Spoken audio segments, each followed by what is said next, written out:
Good morning. Thank you, yes.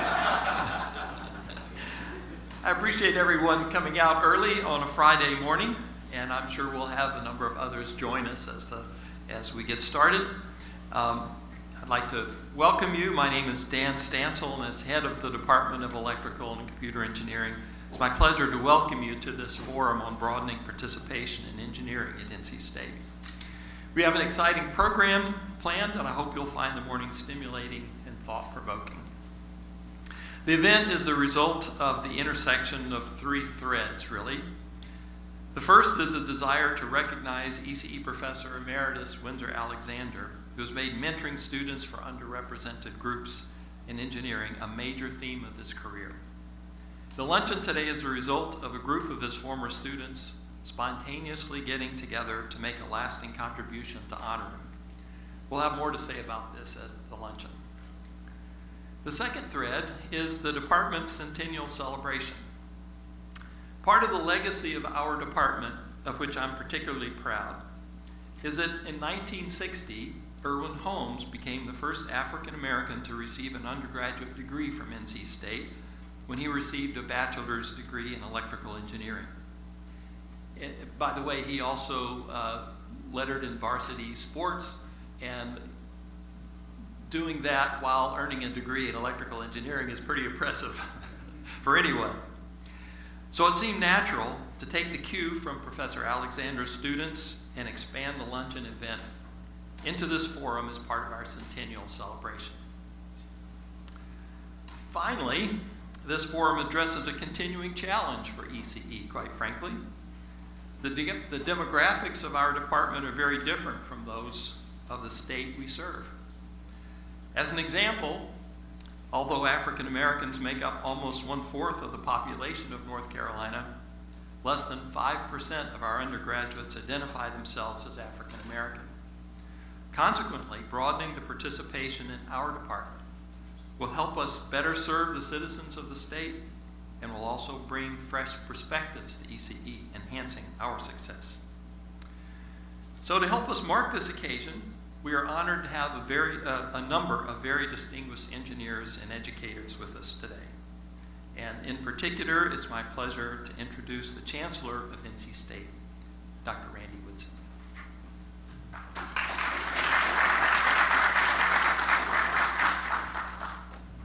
Let me be the first to acknowledge, because I'll have someone say something to me later, I am not one of those distinguished engineers. I just happen to be Chancellor. I'm a plant scientist, but it's great to have you here today, and it's great to come together and talk about a hugely important topic of broadening participation in engineering and in STEM disciplines in general.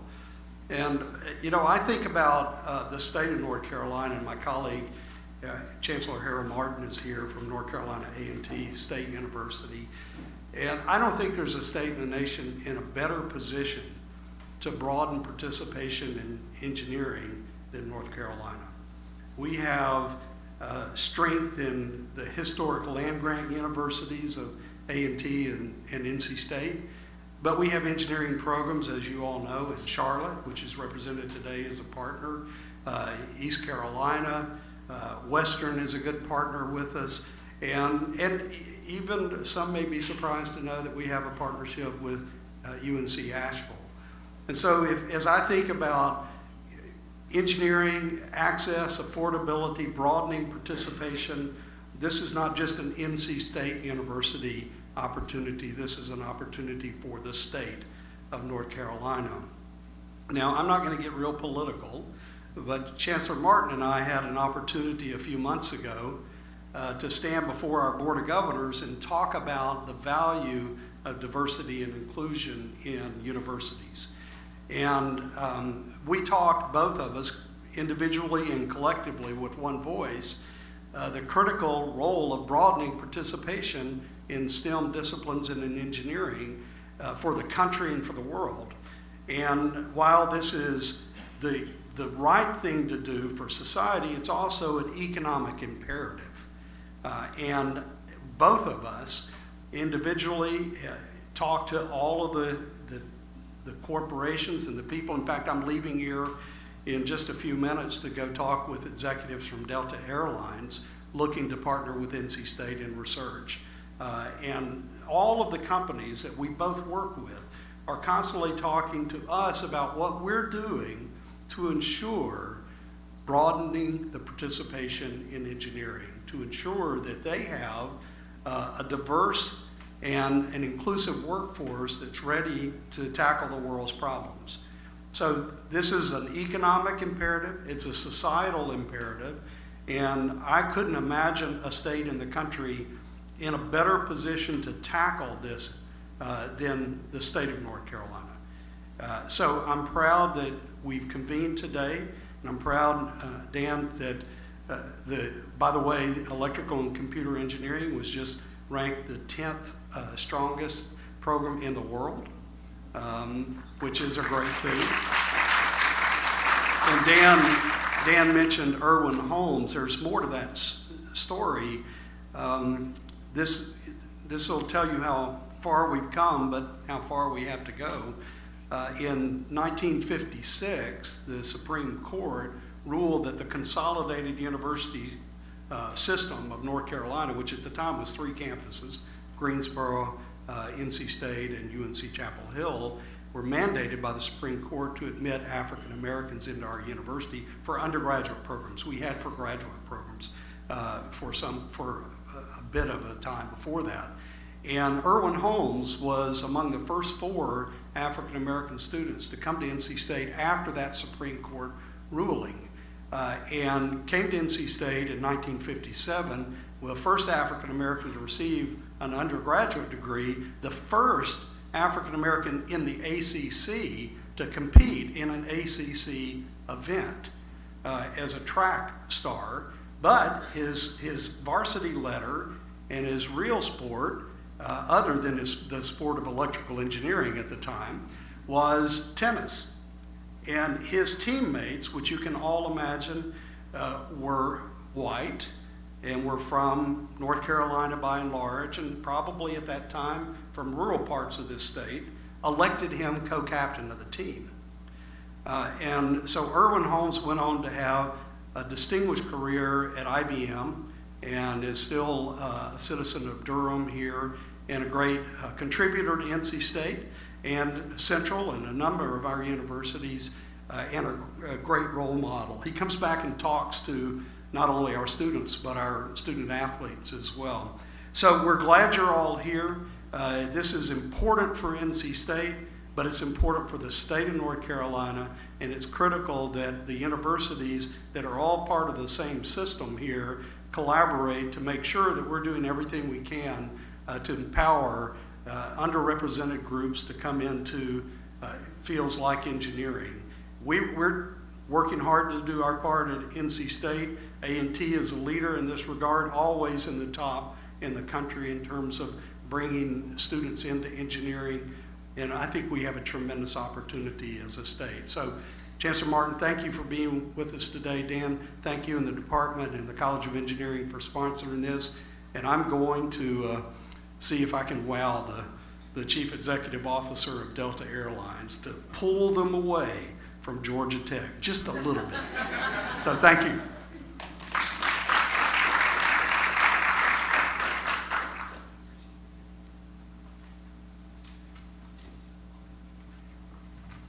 Thank you, Chancellor.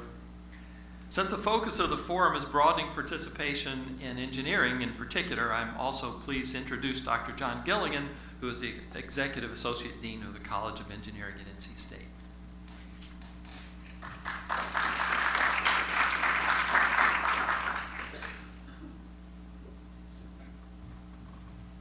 Thank you, Dan. Appreciate it, and congratulations to ECE for putting on this event. This is really first of its kind that I can recall, and I've been here a long time, so it's really a great effort, so we really appreciate it. And congratulations on your 100th anniversary as well.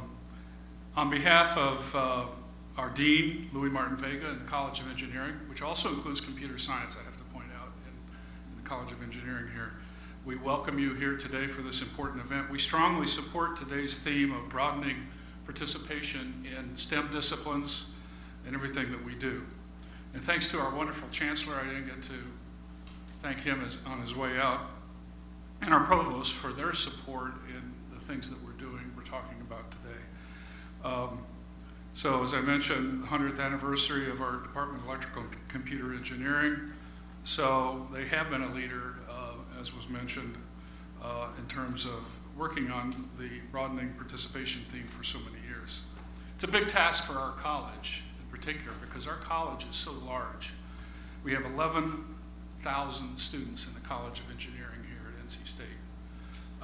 It's huge, 320 faculty, about $210 million in research expenditures, which is in the top 10 of all colleges in the US, 7 national manufacturing institutes, 2 NSF ERCs, just happen to be an ECE, 2 national nuclear centers, et cetera. So moving things along is a big task for us, and we have to take it one step at a time. But it's a big task also for the US as a whole in terms of attracting more engineers, students into STEM disciplines in general. Number of students graduating in the US with a bachelor's degree in engineering as a percentage of the total number of bachelor's degrees, guess what that number is in the US? 5%. Very, very small.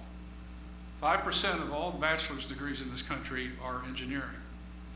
That's a big task to move that needle, okay? Even if you include computer science, math, and all the physical sciences, chemistry, physics, and everything else, you get another 6%.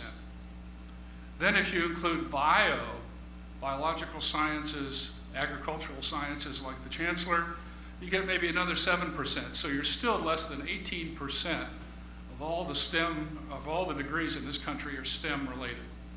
So the question is, how do we get from 17 to 18% up to 25 to 30%, something like that? Well, that's what we're going to be talking about today.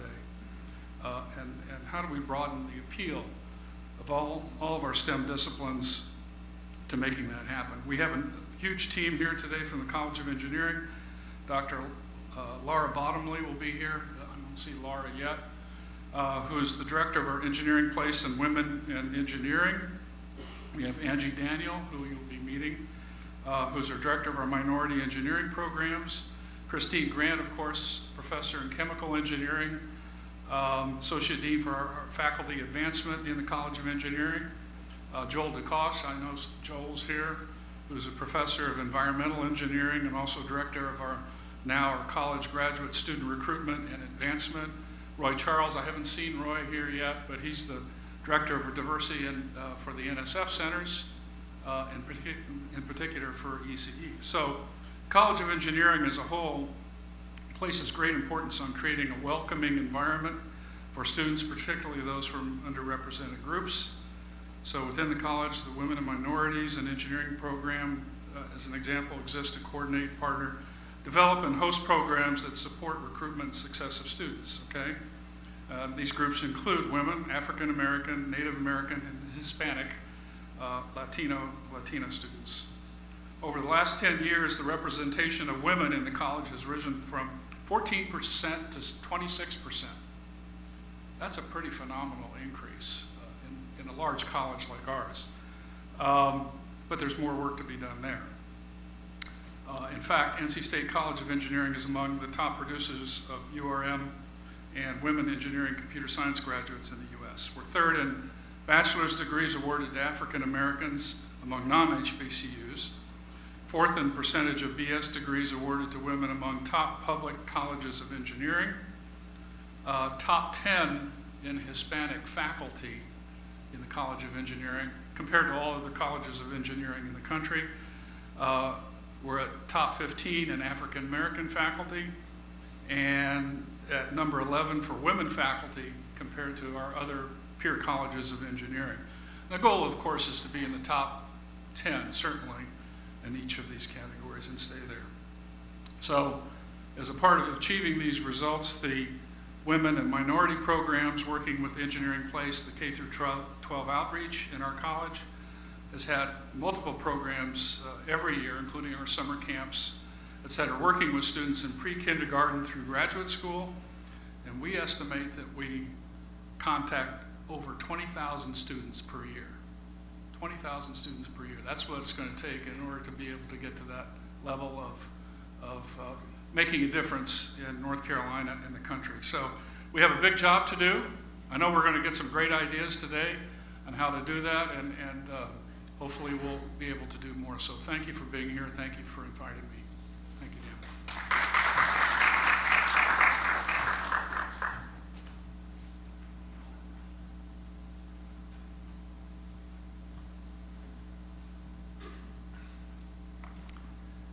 Thank you, Dr. Gilligan. It's now my pleasure to introduce our keynote speaker, Dr. Harold Martin, Chancellor of North Carolina A&T University. Dr. Martin has been Chancellor of North Carolina A&T since 2009. And since this time, the university has significantly expanded its research expenditures, increased endowment holdings by 150%, and become the nation's largest HBCU. Under Chancellor Martin's leadership, excuse me, NCA&T has become one of the nation's top producers of African American graduates in engineering, mathematics, statistics, agriculture, journalism, visual and performing arts, marketing, and physical sciences. In 2017, Martin was named America's most influential HBCU leader by HBCU Digest, which came on the heels of him being named one of the Triad Business Journal's 2016 Most Admired CEOs. In 2015, he was named to the Ebony Power 100 list alongside some of the nation's most prominent African American thinkers, artists, government officials, and business leaders, such as NBC News anchor Lester Holt and recording artist-actress Janelle Monáe. Chancellor Martin received his BS and MS degrees in electrical engineering from A&T and his PhD from Virginia Tech. But of particular interest to this forum, Chancellor Martin has served as both head of the Department of Electrical Engineering and Dean of the College of Engineering at A&T. So it's my pleasure to introduce Chancellor Martin.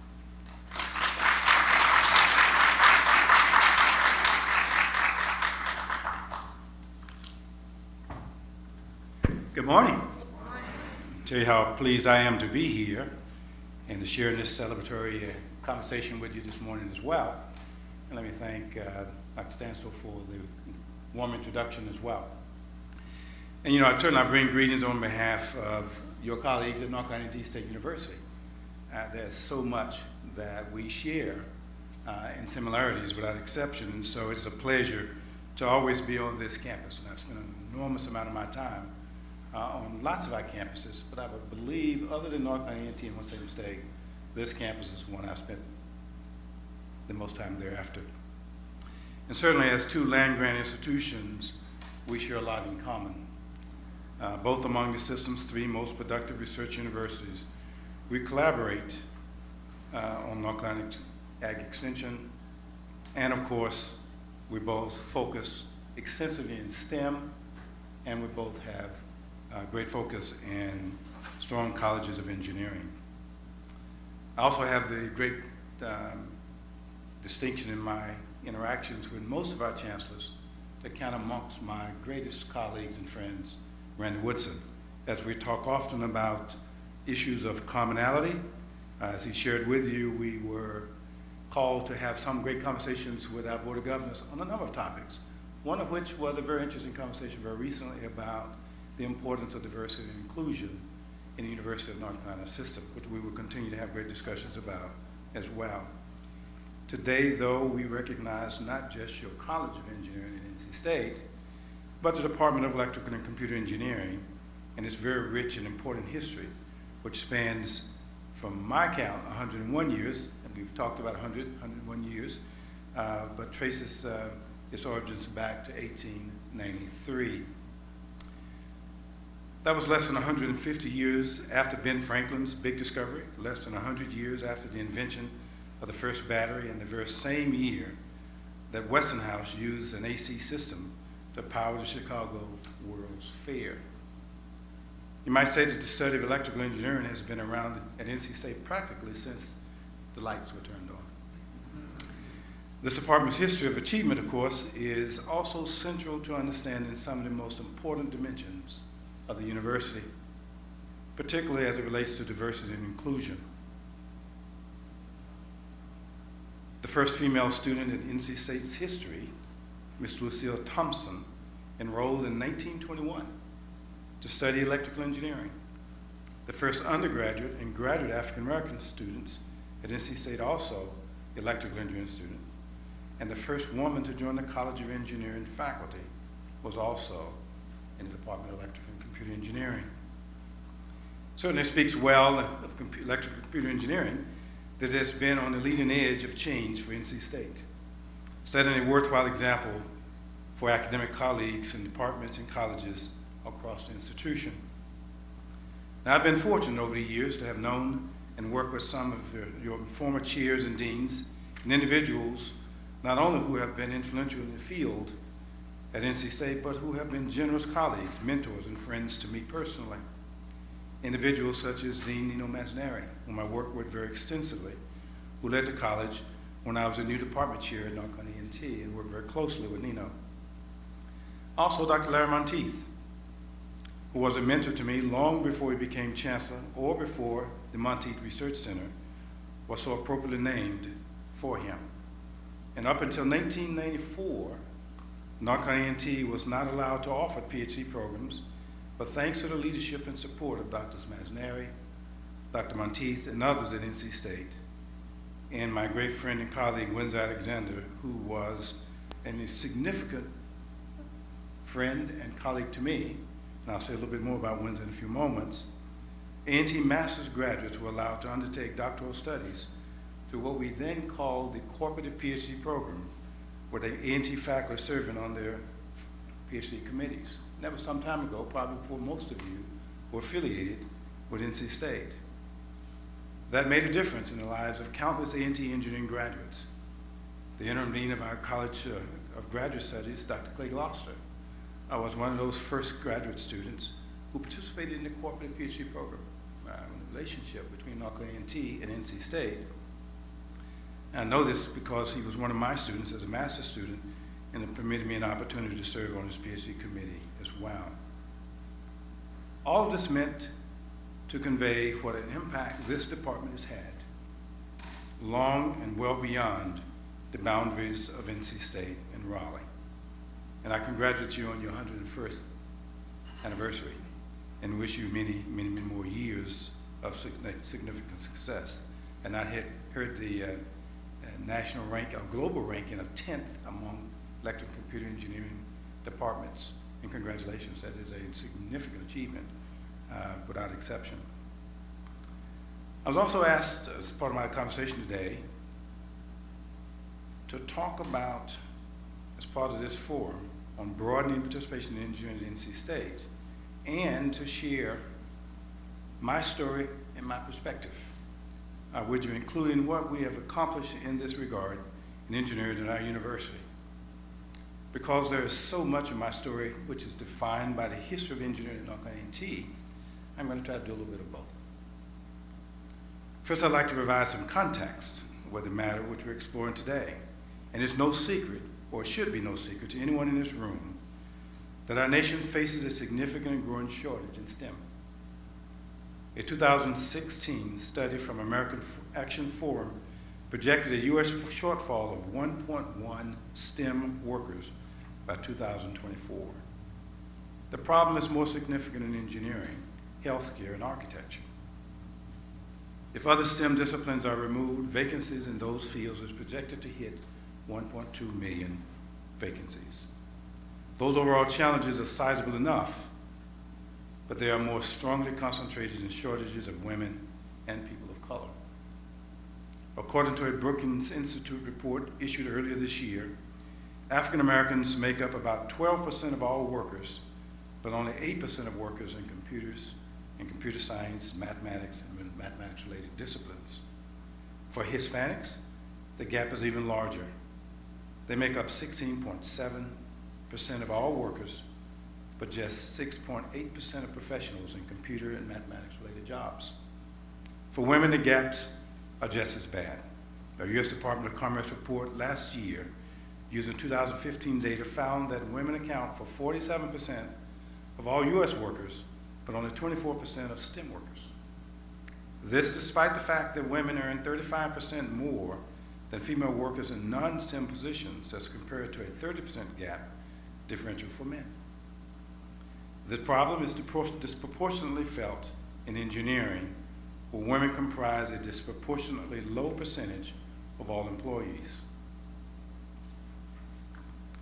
Your interest in developing a broadening participation initiative for underrepresented groups beyond your current efforts in engineering and science then becomes a critical issue at a very critical time. If we're to reverse the tide in STEM fields, major land-grant institutions such as North Carolina State will have to make an outsized contribution, especially towards addressing inequity among women and racially and ethnic minority groups. The initiative you're undertaking sends a strong signal of your interest to do so and intent to make a positive and reflective impact. And your Department of Electrical and Computer Engineering has already set itself as a leader in this space and certainly could be continually an example, not only for the College of Engineering, but for the university as a whole. Now I'm proud of the singular contributions that North Carolina State University has made to these national needs and our commitment to doing even more. HBCUs have well represented their commitments to this space for years over end. Despite making up only about 3% of higher education campuses, they account for roughly 1/3 of African American math, statistics degree earners, and about 1/5 of science and engineering degree earners. For more than a decade now, North Carolina A&T has been the top producer in the country of African American engineers, and for the intervening years of female African American engineers as well. At the master's level, we are likewise produce more African American math and statistics graduates than any campus. This hasn't happened accidentally. Those of you who know a little bit about A&T might be thinking, well, that's only logical. You are the largest HBCU in the nation. Yes, that's true.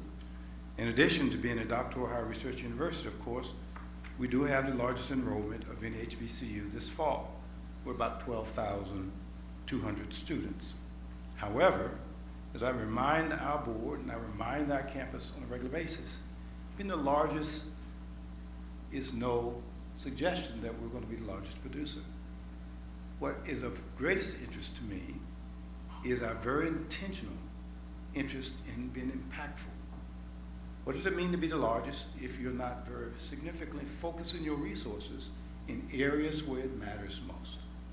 Recruiting talented students and engaging them in a significant way with all the resources afforded them, supported staff, supported faculty, excellent resources and facilities, and the experiences that afford them the opportunities to move from the environments for which they have been raised to an incredibly important supportive focus on areas of opportunity beyond anything they would ever consider as possibilities. The development of confidence, a confidence born of hard work and acquisition of knowledge, competing, the belief that the challenge of competition against other top programs only makes you better, and winning. No one loves winning more than me. I say that on a regular basis. I hate losing, without exception. And when you factor winning and competing as a part of your personality, it drives you to demand the best, to push for outcomes that are reflective of a winning personality. The proof of the point of the quality of our work is the quality of our work and the foundation for continued confidence going forward. Engineering education in North Carolina A&T traces its roots to our founding when our purpose was described in part to teach practical agriculture and mechanic arts in a similar way the establishment of NC State as an 1862 land-grant institution. The first engineering courses and degrees go back for North Carolina A&T to the late 50s and early 60s. While we were established as a land-grant institution in 1890, by the legislature in 1891, we've opened our doors at Shaw University with support of NC State, teaching courses in the practical art and agriculture and science in the basement of Shaw University, relocating to Greensboro shortly thereafter. But many factors restricted our university from establishing engineering programs specifically. So the greatest focus of our university in our first 50 or so years were in agriculture, business, science, and education, big education of training black teachers and ag teachers and industrial arts folk during that era. But in the early 60s, our university was approved by the University of North Carolina system to become a university from a college. And in that era was the first time then we've created very distinct colleges and schools. But the School of Engineering in 1968 was first established. A&T then began to reclassify and establish degree programs in a variety of ways, with a heavy focus in engineering, business, agriculture, and the sciences. And this was before the establishment of the University of North Carolina system in 1971. In legislation, lawsuits, and the focus on where segregation had positioned higher education in North Carolina resulted in the creation of the University of North Carolina system in 1971. And it's during that era, North Carolina A&T really began to foster and take advantage of the significant opportunities available to it. A&T had been reclassified from a college to a university only 3 years after the creation of its School of Engineering, earned its first accreditation in 1969 by ECPD. Those of us in engineering understand the accrediting body. In those days, there were only a handful of HBCUs besides North Carolina A&T who were conferring their abundance of degrees in engineering. They included Howard University, Florida A&M, Tuskegee, Southern, Prairie View, and Tennessee State. African American engineering students were historically limited by segregation to those campuses in many ways, in large numbers. Engineering programs subsequently sprang up at Alabama A&M, Morgan State, and other HBCUs. But it was also during that window in the 70s and 80s that institutions like NC State began to aggressively create minority engineering programs that aggressively sought to recruit bright students to join engineering programs. Virginia Tech, NC State, Georgia Tech, in our region began to have profound impact on institutions like North Carolina A&T. Over the next 20 years, of course, for our university, again, the institutions that I named accelerated their efforts to diversify their student bodies. Many of these institutions had greater resources than HBCUs, whose traditional student base were now pursuing more financially aid-awarded, better outfitted laboratories, stronger connections to the corporate sector, better brands, and associated prestige. As someone who graduated twice from A&T Engineering in 1970s, I witnessed the rise of these dynamics. I also witnessed the power that a few individuals can have in pursuing and pushing back against these dynamics as well. For me, and people like Windsor Alexander, during that era, there were people like Gerald Martina, Samuel Richardson, Leo Williams, Paul Gray. And as undergraduates, these individuals pushed us. Very few of us understood the importance of earning a PhD. During my tenure, and I'm certainly not speak for Windsor, as an undergraduate student in North Carolina A&T, not at any time in my undergraduate experience did any of my African American faculty hold a PhD in engineering, which sets a context for mentors and those who then set examples for you. If you can do this, so can I. It's created a very different set of dynamics during that window. There was a guy, though, named Paul Gray, who was mean as hell. He was demanding, he was pushing, and he was relentless and saying to me on a regular basis that you can do this. I expect you to do this. Now remember, I had no examples. No one in my circle or sphere, in my background or upbringing as a kid growing up in Winston-Salem and working tobacco farm fields on a regular basis, could say to you, I know someone who's done this. And therefore, people like Paul Gray became important to me, people like me. And time again, he urged me to take the necessary steps toward a doctoral program. And as a graduate of Virginia Tech, of course, he then pushed me toward Virginia Tech. And he was instrumental in my choice then to pursue my PhD there. And of course, without his encouragement and without his nudging, who knows what I may have done as a young undergraduate student, thinking about my future at that time. But he assured me that the degree was within my reach and that I owed it to myself and to those of my peers to pursue the PhD. And out of my class of many bright and talented young African-American engineers, I was the only one who then stepped beyond the boundary to pursue the PhD. There's a point I want to make, and that's why it's important for these panel discussions to occur.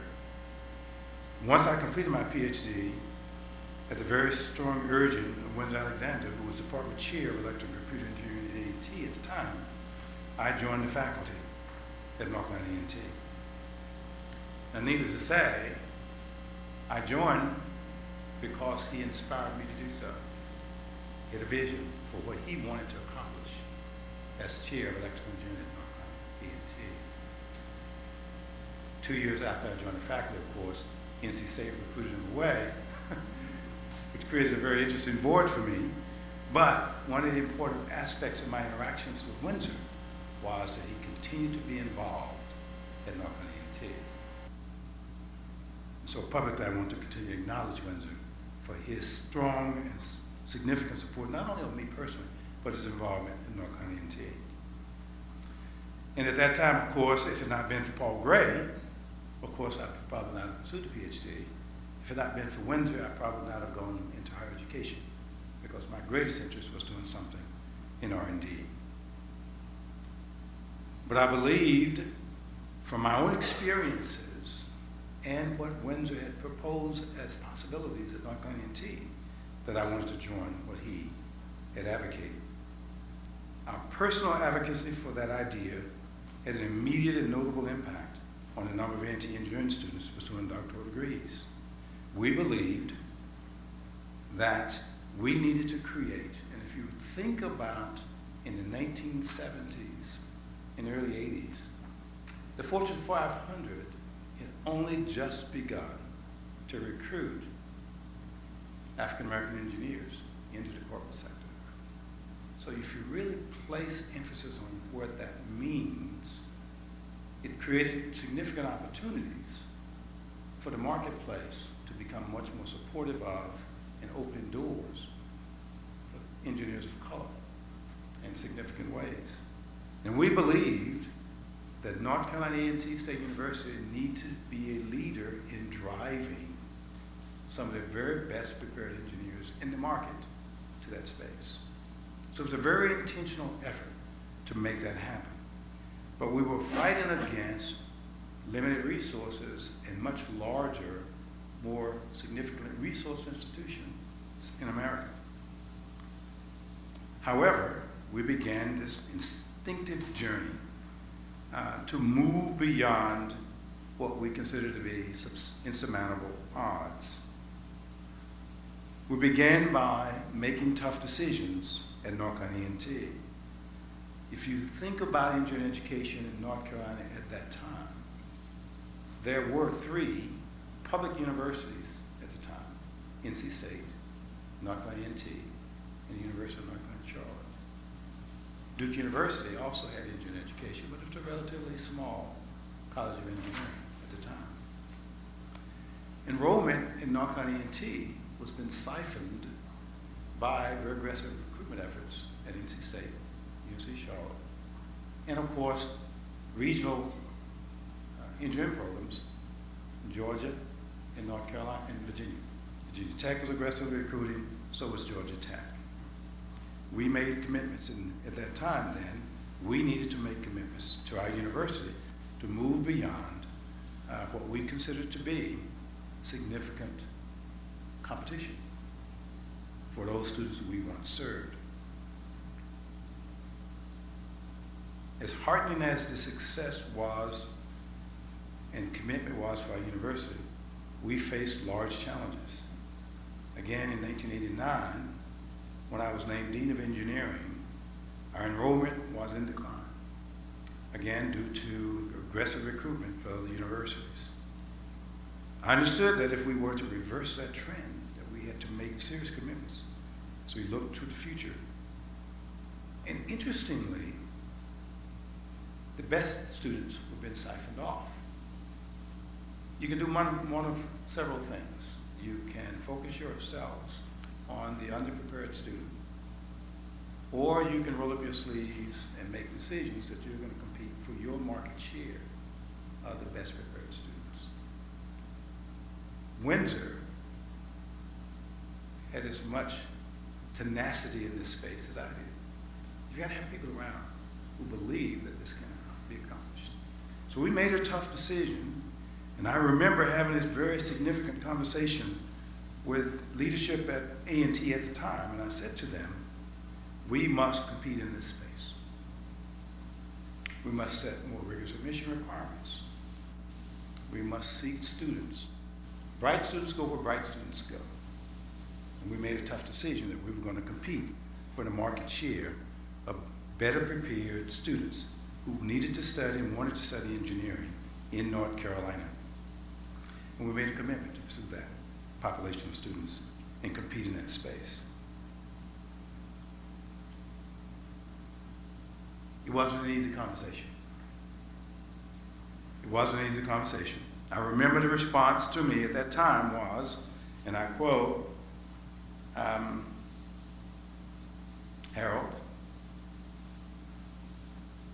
if this doesn't work, you and I better keep our hats and coats handy. Because if it doesn't work, we're going to be run out of town. Those were perspectives who suggested we couldn't compete in this space. I said earlier, I love to win. I love to fight. I love to compete. And we believed that we could compete in this space. And we believed that we could engage the corporate sector and convince them to make the kind of investments in our college that would make a difference in our ability to go out and recruit bright and talented top students to North Carolina A&T. And we were successful in doing so. And while our enrollment continued to skid for another 3 years or so, it eventually began to turn around. And even as we waited for the outcomes to start to match our expectations, we were building the culture of excellence that we believed engineering education in North Carolina A&T needed to have to be successful. We graduated our first students in additional new degree programs. At the time, we had 3 engineering programs, electrical, mechanical, and architectural. We began to expand engineering education at A&T. Chemical engineering, we then added civil engineering, industrial engineering, bioengineering, and we began to then start creating focus at graduate level. While we were doing so, we maintained a very strong relationship and partnership with NC State. Prior to 1994, as I indicated earlier, a partnership with NC State's College of Engineering made the difference in our ability to capture the brightest of our graduates and enable them to pursue the PhD in a much more significant way and remain in North Carolina to do that in more significant ways. The late C.D. Spangler was then president of the University of North Carolina system. He then, for the very first time in years, made a commitment with the Board of Governors to permit universities in the university system to expand their mission. That was a big deal for the University of North Carolina system because graduate education had been centrally located within the two flagship campuses, Chapel Hill and NC State. And the opportunity by the board, which is a historic decision, permitted institutions like North Carolina A&T and University of North Carolina Charlotte to expand their mission to then begin to offer doctoral degree programs. And in 1994, with the assistance of Nino Mazzaneri and Larry Monteith and others, we were able to convince the Board of Governors to permit North Carolina A&T the opportunity to offer its first doctoral degree programs in 1994. That continued to be a part of the aggressive strategy that we employed to continue to advance our university. And in 1998, we graduated our first doctoral degrees. And we have consistently then expanded graduate education at our university in a very heavily STEM-focused way. Now, each of those steps forward contributed to the confidence that our College of Engineering would continue to grow and make an impact. And collectively, we believed that our students could meet the highest expectations if we fulfilled our responsibilities as faculty and as administrators. That means two critical things in North Carolina A&T. We deliver our curriculum with rigor. We challenge our students to open their minds, and we push them to dig deep. And we push them, as you do here, beyond sometimes their own self-imposed expectations. Secondly, we believe in our students and are deeply invested in their success. The latter is often described as defining a characteristic of A&T.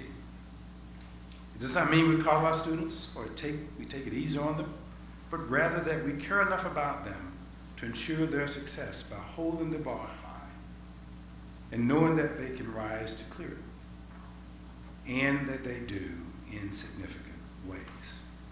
And in so doing, we not only support student success, but we defy what we call the soft bigotry of low expectations, to borrow a phrase coined years ago by a prominent White House speechwriter. That, in my mind, is critically important. One of our alums, Lynn Perry Wooten, who is now Dean of the Dyson School of Applied Economics and Management at Cornell, expressed that characteristic in an interview when she recently was appointed the dean there. And she said, and I quote, "You need a village in this complicated world, and the village has to be diverse. At North Carolina A&T, I had professors who cared about seeing me thrive.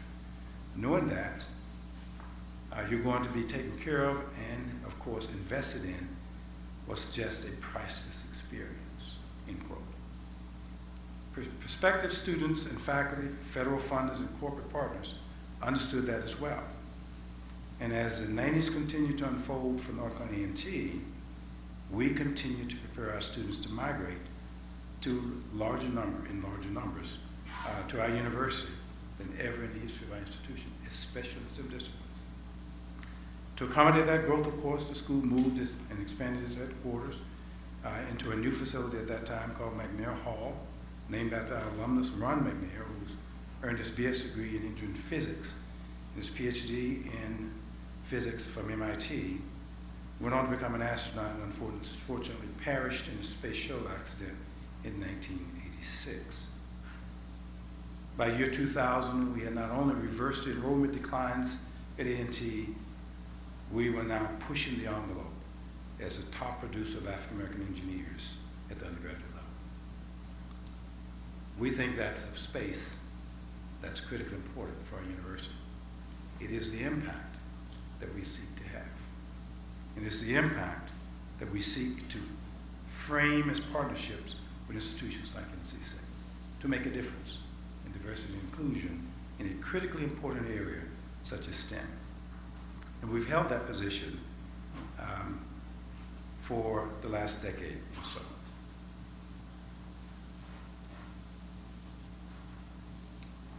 Following a few years away from North Carolina A&T at Woodson State as Chancellor and as the Vice President for Academic Affairs at the Central Office, I moved back to North Carolina A&T as its chancellor in 2009, bringing with me an enhanced desire to compete even more substantially and desire to push our university to a more significant space. As an engineering alumnus, watching now the College of Engineering continue to grow and thrive, we recognize that there are significant opportunities for our university. We also recognize that there are opportunities for us to continue to enhance our impact, not only at the baccalaureate level, but at the master's and PhD levels as well. And we've added a variety of graduate programs in engineering at the PhD level and other disciplines across our university. Very recently, creating a new joint nanoscience and nanoengineering college with our colleagues at UNC Greensboro, where we are now producing an array of PhDs in nanoengineering and nanoscience, which we think are critical to the future of our nation as well, and certainly critical for our university. Because of A&T's engineering visibility, of course, success and economic importance, we need new facilities. We will break ground for a new engineering complex this November, which grew out of the North Carolina Connect bond referendum that was recently approved. And we're excited about what that means about the future of our university. Now, of course, just as A&T's College of Engineering itself has emerged as a real force over the last 20 years or so, our engineering students have become consistent competitors and winners of national competitions and competing on the national stage. Last year, as an example, our College of Engineering team was chosen to represent A&T in the SAE, International General Motors Auto Drive Challenge. Only 8 universities in America, in North America, were chosen to do so. We finished 3rd thus far in this competition, and we're now moving into the second leg of this fully autonomous vehicle competition. A&T stood up strong, of course, and we believe that we will continue to see those kinds of competitions in a significant way. Very recently, our engineering students competed in California to participate in the SAE International Aero Design West competition. 7 students from our university not only won the top prize in the U.S. amongst the nation's best engineering programs, but became second against a Poland university for this competition. Competition, success, competing is part of the phrase that I'm going to move here. Our graduates are competing in substantial ways. Our record numbers of Fortune 500 universities or corporations and state agencies descend upon our university every year, competing for our top graduates. Opportunities for us to continue to make a difference in producing graduates in a very competitive space. Silicon Valley, automotive industries, aerospace industries, critically important to the role we play. I say this because people say we can't find top talent. We want to continue to demonstrate that we are producing top talent. Top talent is there if you look. But we also have to do more than simply look at the output. We've got to start much earlier. One of the things we spend a significant amount of our time doing, and Dean Gilligan made reference to that in his opening comments as well. We must do more on the front end. We must do more in partnerships with our communities. We must do more with middle grades and high schools to excite students about math and science. We must do more to enable these bright, talented young people to think about the possibilities of being engineers and chemists and physicists, computational scientists. We must do more. We must have a passion for ensuring that we're including women and minorities in the great opportunities that are available in STEM. We take that very seriously at North Carolina A&T. We believe you do so here at North Carolina State University as well. So we believe your Broadening participation initiative for underrepresented groups in engineering and science then promises to take shape at a time of real and significant national need. And we applaud you for your focus in this space. And we offer significant opportunities and commitment to partner with you as we also believe this is a significant area of opportunity for making a real significant difference. We share the same interests in diversity and inclusion that are driving your interests, and would be delighted to join you in any significant way we can help make a difference. You recently opened a STEM high school on your campus. Business leaders said to us in Greensboro, we need a STEM high school in Greensboro. We opened 5 years ago a STEM high school on our campus as well. It is amazing that the most significant, competitive high school for STEM graduates in Greensboro is now on our campus. That says to me that we in our universities are going to have to do more than we've done in the past. We really are. We're going to have to partner with corporations and agencies. We're going to have to partner with communities and organizations. And we're going to have to partner with school districts in our regions to help make a difference. I say to parents on a regular basis, whenever you make the phrase, I'll say the phrase, I hate math, it sends a signal to your children and others in distance of you. I love math. I always have. I always said that to our two sons. I love math. I say that to young people, stop saying you don't like math. You should say it's hard, yes. I know it's hard. But it's true, those hard subjects where the best opportunities await you in your future. So we have to change the narrative. We have to change the conversation. And we look forward to partnering with you to do even more in that space. So in closing, I say to you, congratulations on your 101st anniversary. Significant contributions in this space. We know that as colleagues at North Carolina A&T.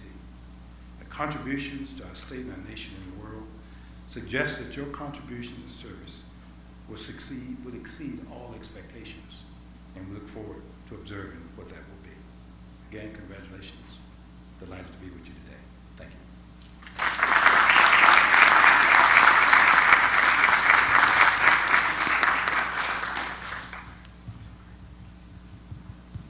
Thank you, Chancellor, for that thought-provoking presentation, which, by the way, has given me a new insight into the difficulty that we have recruiting African-American students.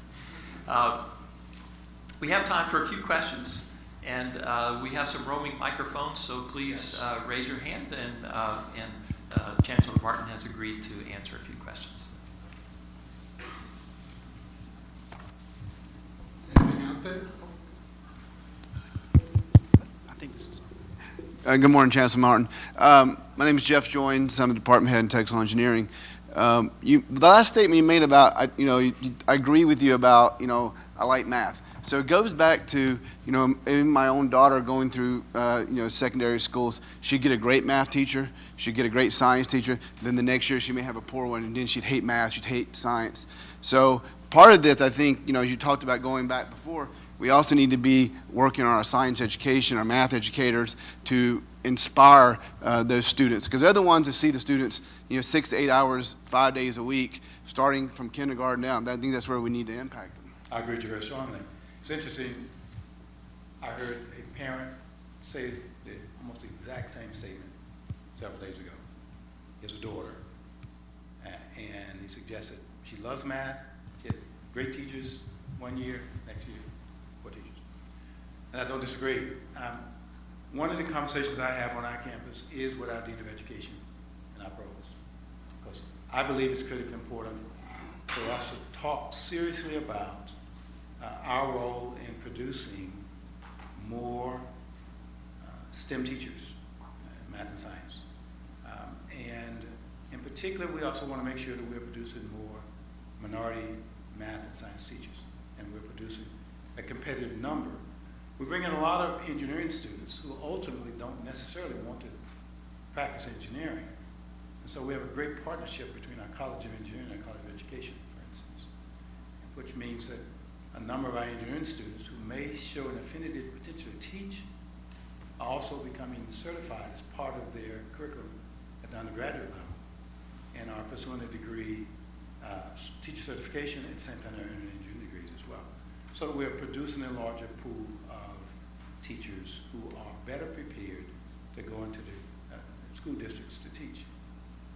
I also met with our superintendent of public schools. I meet with her at least once a month, but I met with her on Wednesday of this week, I believe it was, with several of her senior staff to have this similar conversation. Now, she's asking a lot about university, and so we've got to rethink how we partner with the school district where we are. It's about 75,000 students. It's become more minority student than majority student. And so she wants more teachers. She wants growth in the schools we have on our campus. We have 2 high schools on our campus. She wants another high school on our campus. Can't do that. So we have to rethink as leaders of our institutions the role we play as partners and collaborators beyond what we have historically done and what many characterize as being in the ivory tower. We really have to step out beyond. Now, land-grant institutions have long been engaged with the needs of the community and the like, but we're asked to do things beyond what we've historically been engaged in. And so I spend a significant amount of my personal time, I'm sure Randy does as well, talking with business leaders who want you to do more with school districts, strengthen school districts, enhance competitiveness of school districts. So we've got a lot of work to do in that space. We really do. Quite honestly. Now I must say, as the next question is coming up, one of the challenges we've found is we're competing for students to attend our university at the thresholds we've set as part of our admissions profile, is that all universities in North Carolina and in the region are competing for the best prepared minority students. Every university. Small privates, what I call some mediocre, and best in class. And so, as you know, the Board of Governors sets an 18% out-of-state cap. We made a decision that we were going to set our threshold here, and we were going to recruit students at above that threshold.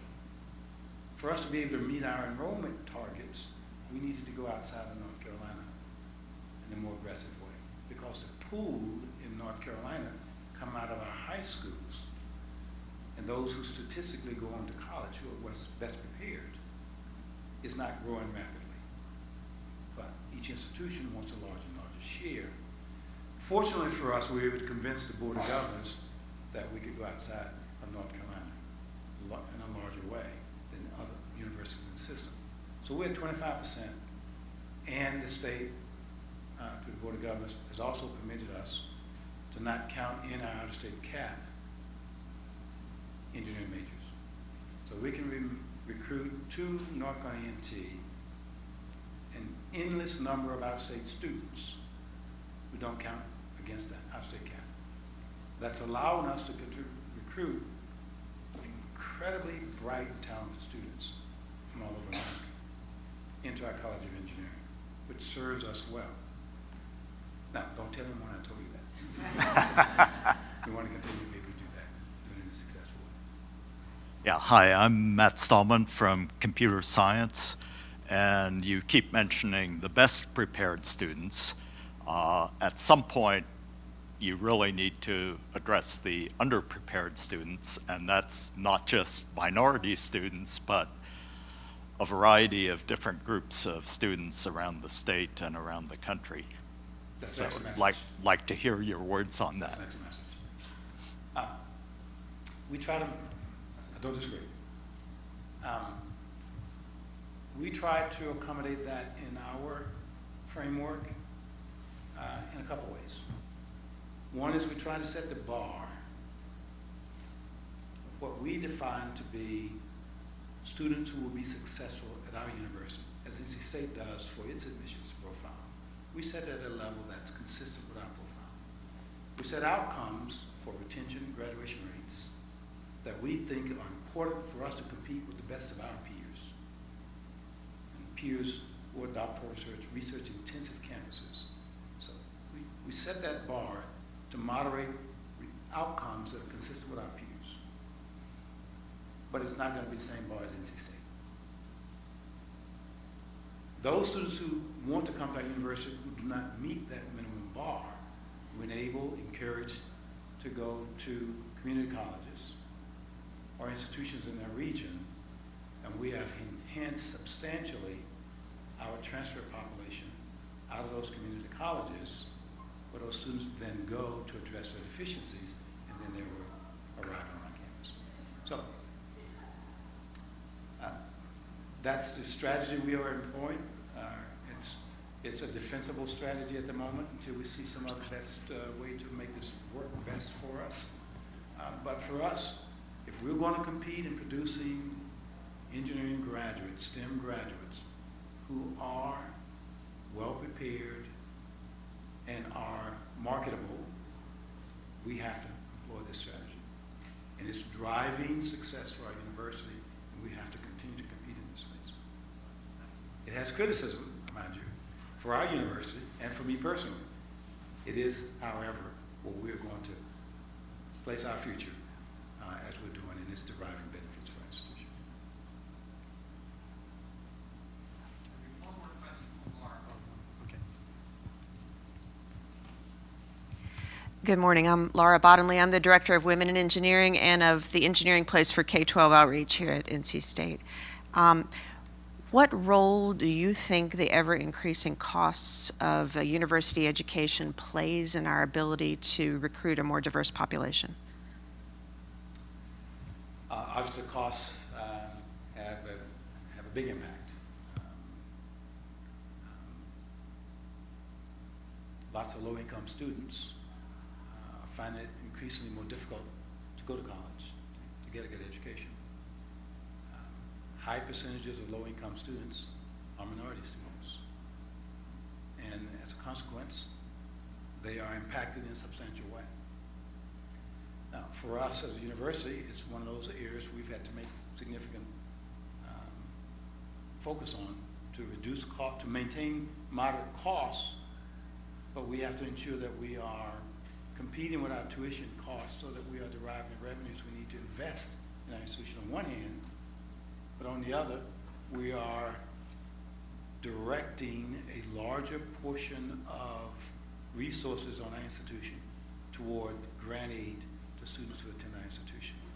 That's helping to mitigate the debt that students accumulate while attending our institution and their ability to move to graduation in a more expedient way. Now, I'm not convinced, though, from all the statistics I've seen thus far, that no tuition institutions or extremely low tuition institutions are having a significant impact in changing the narrative. And so, there's got to be a blend in this conversation that has to be thought through more significantly, quite honestly. We do monitor costs in a very significant way. We try to make sure that we are not raising our tuition and fees in such a way that we are outpacing our students' ability to attend our institution. So for example, I indicated that we are recruiting a higher percentage of out-of-state students.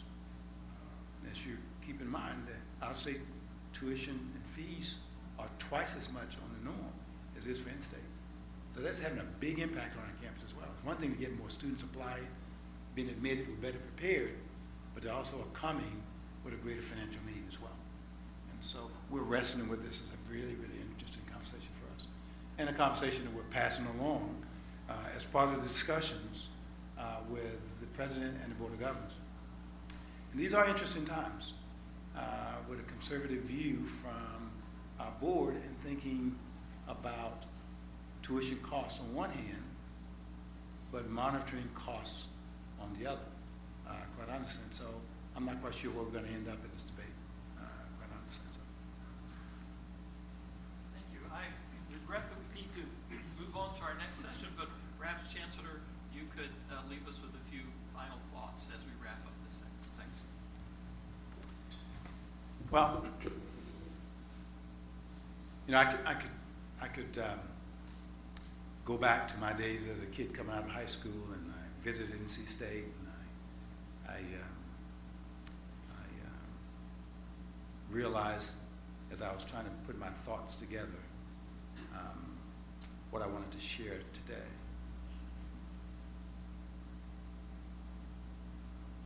NC State, North Carolina A&T, institutions in North Carolina have come a long ways in quality of our institutions, education, competing on a grand scale, and the like. I'm one who still believes, though, while we've made some progress in North Carolina relative to connecting our institutions to the transitioning economy of North Carolina. Having grown up here in North Carolina, I worked in tobacco fields, I worked at RJ Reynolds. Many of my family, and probably many of yours from North Carolina, worked in similar, have similar experiences. We have lots of mill towns in North Carolina that have gone away. Hundreds of thousands of jobs have left our state. And we are now, in my mind, just beginning in any substantive way to focus our state on transitioning to a more progressive, knowledge-based economy. You cannot do that without investments in substantial ways in higher education and education in general. And when we know full well the growing new jobs globally, a high percentage are STEM-based. And yet we have not made the kinds of commitments to STEM education in North Carolina, in facilities and scientific equipment and faculty and staff support and the like, to sustain excellence at a high level. Concerns me. And so I still think we have a lot of work to do to continue to educate our leaders, political leaders, and to frame a growing conversation with the Board of Governors and University President as we're trying to do on a regular basis. Now, Randy and I talk about this on a regular basis. So there's so much to do and so much opportunity. Conversations like these are always inspiring to me. So I think we have to be clear about what we're trying to accomplish, how we're trying to ensure that all have an opportunity to be included in the conversation, to benefit from the educational opportunities and the opportunities that will be afforded them following graduation. And so I'm looking forward to the discussion that we are going to have as part of the panel discussion. But I'm also equally interested in the larger conversation around how we're going to continue to advance STEM education and conversation around STEM education. Now we're going to continue to advance the discussion that ensures that women and minority groups are included in these discussions in a significant way. And that the passion I have for what we do at North Carolina A&T is comparable to the passion we have as a state to ensure that we're going to make a difference. So it's a lot of work to do. It really is. So I'm inspired by this discussion, quite honestly, and I'm inspired by your presence. So let's roll up our sleeves and continue to stay focused on what we're trying to accomplish. Thank you for the opportunity to be with you.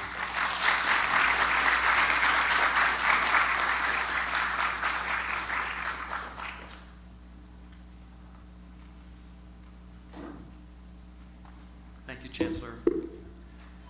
It's now my pleasure to introduce Dr. Christine Grant, Associate Dean for Faculty Advancement in the College of Engineering at NC State, and Ms. Angie Daniel, Director of Minority Engineering Programs in the College of Engineering at NC State.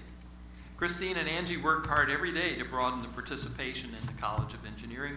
They have organized a series of distinguished speakers and panelists to discuss challenges, opportunities, best practices, and next actions for broadening the participation in engineering. So it's my pleasure to introduce them to you.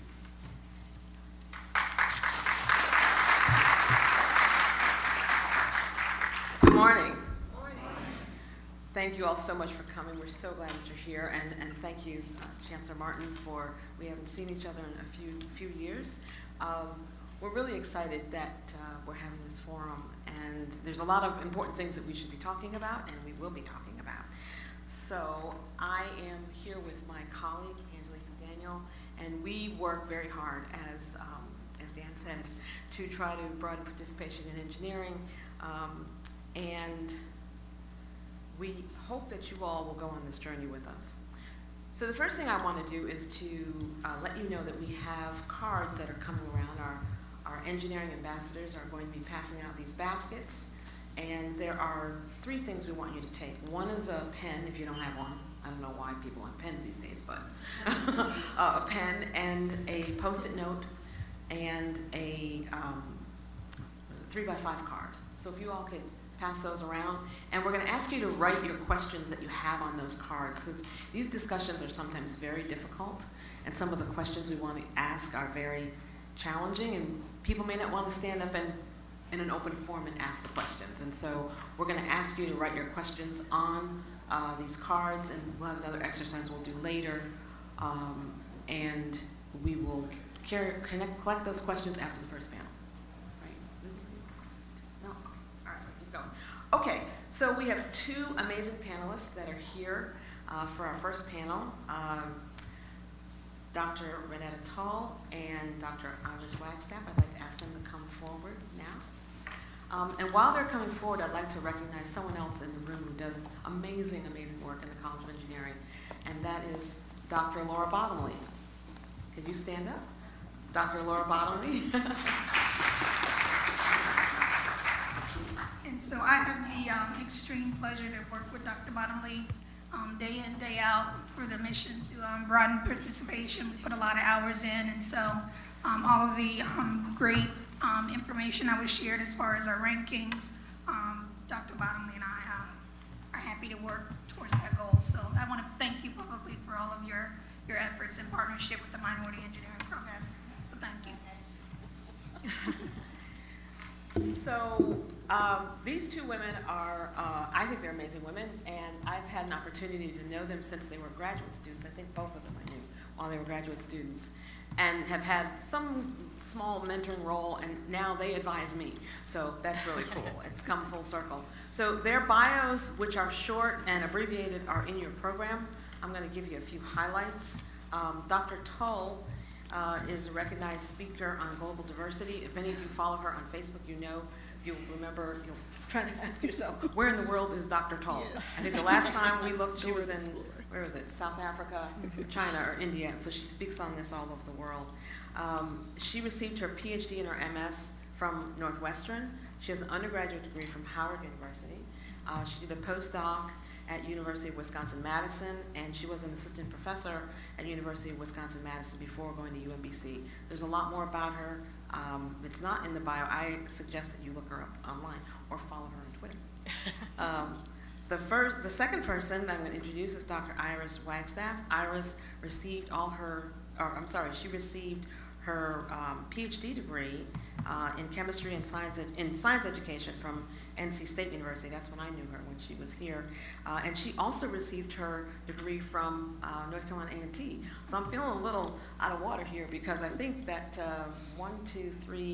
4 of our panelists have received their degrees from HBCUs or HSIs. You're supposed to say something, right? Anyway. Iris is now the STEM Program Director at the American Association for the Advancement of Science, AAAS, the producers of Science Magazine, and a bunch of other stuff. I had the opportunity this summer to spend some time in DC and spent some time at AAAS and got to interact with Iris. And so the 2 of them are going to bring some short perspectives on undergraduate and graduate and K-12 aspects of STEM education. You'll hear a little bit more about them as I think they'll weave that into their talk. And since I'm at the mic, I'm going to take privilege here. Where's Dr. Alexander? To publicly thank Dr. Alexander. He's going to kill me for doing this. I was the first African-American woman faculty member in the College of Engineering here at NC State in 1989, and I was the only one for 16 years. And I have to tell you that I spent a lot of hours in Dr. Alexander's office.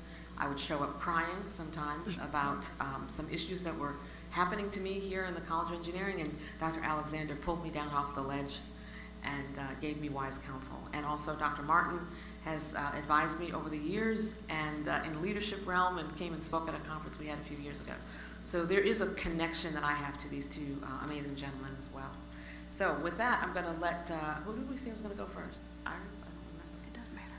Iris. We'll get Iris to come up for it first to talk about her experiences in STEM and focusing on some of the work she's doing at AAAS. And I don't know exactly what she's going to talk about, but I know it's going to be fun.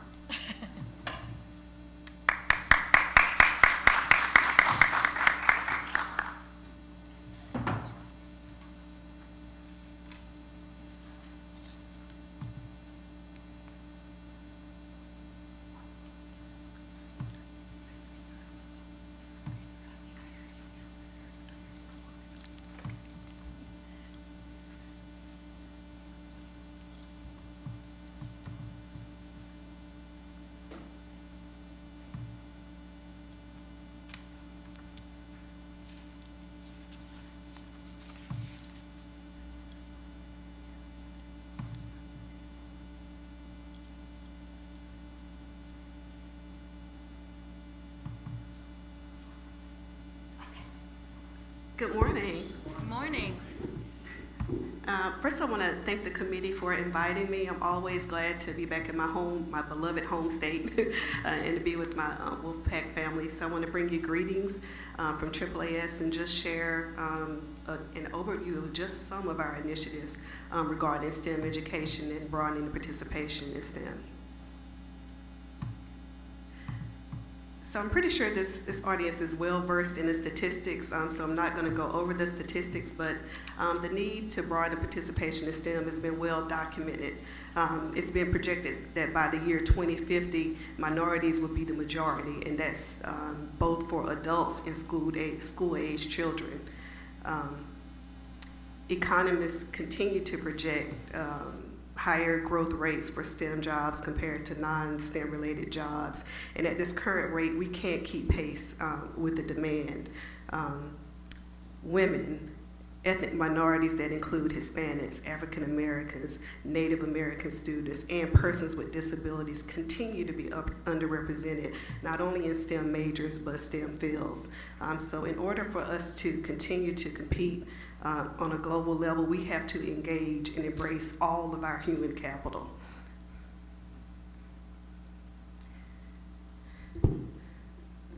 So I wonder, can you all hear me if I stand here? No? Okay. Okay, so just a little bit about AAAS, the American Association for the Advancement of Science. We are the oldest and largest general scientific organization in the world with over 120,000 members in over 91 countries. We're probably most known for Science Magazine, but we also have a family of science journals that cover a number of topics that include translational medicine, robotics, signaling, and immunology. And our mission is to advance science, engineering, and innovation throughout the world for the benefit of all people. I just want to acknowledge Rush Holt, who's our CEO, and our current president, Margaret Hamburg, from the National Academy of Medicine. So I am within the Education and Human Resources Unit, and I just want to acknowledge our fearless leader, Shirley Malcolm, her birthday is actually today. So many of you may be aware of Shirley Malcolm. It's an honor and privilege to work with her on a daily basis whenever she's in the country and not traveling around the world. And I also want to acknowledge our Deputy Director, Yolanda George. Education and Human Resources, we have three main focus areas, and that's scientific literacy, broadening participation in STEM, and workforce and professional development. So some of the issues at the K through 12 level, or the challenges that we're addressing, are just access to quality STEM education, particularly for underrepresented students. Trying to incorporate culturally relevant pedagogy into the K through 12 classroom. course rigor. You mentioned that, just access to higher level advanced courses, advanced placement courses, the types of courses that students need to be well prepared to enter STEM majors. And then some of the social constructs that my research here at NC State was based on science self-efficacy, science identity, some of those social constructs that we're able to use to better understand issues of broadening participation. And then STEM teacher preparation. Before I came to NC State, I didn't know that most math and science teachers weren't trained in math and science. So that's an issue that we struggle with. So our response to these issues, I'm just going to go over a few of our efforts at the K through 12 level. And if there are any teachers in the room, you might be familiar with some of these. But one is Science Net Leaks. It's online resources for teachers as well as parents. We provide lesson plans, hands-on activities, also information about where teachers and students can go for informal science programs. We also have GSK Science in the Summer, which is funded by GlaxoSmithKline. These are for elementary students. Dr. Martin mentioned to me to start early. A decade ago, the focus area was middle school, now it's elementary. So this program is for elementary students. We have sites, probably hundreds of sites throughout the nation where we provide hands-on activities in libraries and other informal science venues.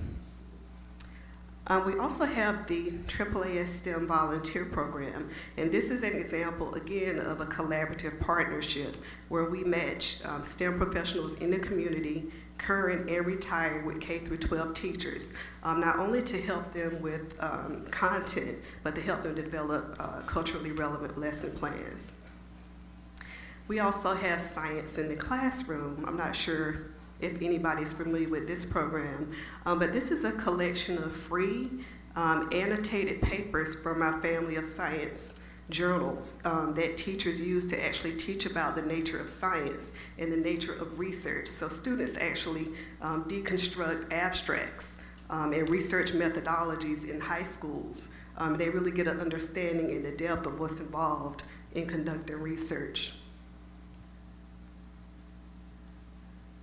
So the issues at the undergraduate and graduate level are different. We know that faculty can act as gatekeepers, and we know from the research that a lot of students, particularly underrepresented students, report feelings of isolation, encountering negative environments and cultures in STEM departments. Funding was also mentioned, and we know that this affects degree completion. Imposter syndrome, again, those social constructs that we're using to address and understand and address issues of broadening participation. And then again, undefined pathways to careers. What are their options for STEM majors? A lack of hands-on research experience. We know that you need research experience if you're a STEM student, whether you get that through internships or other research opportunities in order to be competitive in the marketplace. And again, the need for mentoring, which we know Christine is well versed at. So one way we're addressing these issues is with the Emerging Researchers National Conference in STEM, otherwise known as EARN. The goal of this conference is to provide an opportunity for undergraduate and graduate students to come present their research. We provide travel awards. Students come, they participate in professional development workshops, skill development workshops, they get mentoring, they participate in a career fair where they get to meet industry representatives. They learn about scholarships as well as internships.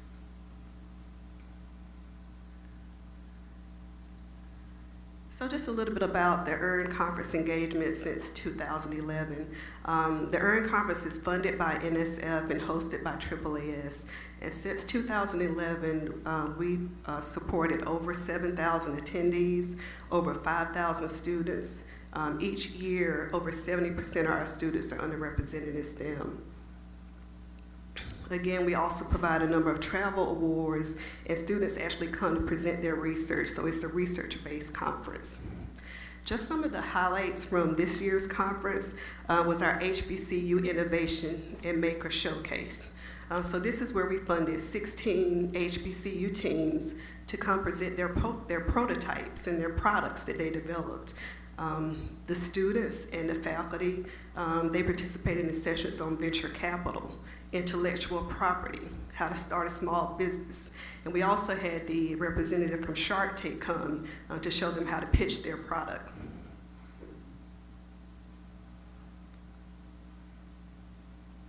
So just a little bit about our impact. Students that participate in this conference, not only do they come away with information about scholarships and how to find a mentor and how to find research opportunities, but overall they come away with an enhanced and broadened understanding of the depths and types of research that's conducted around the country.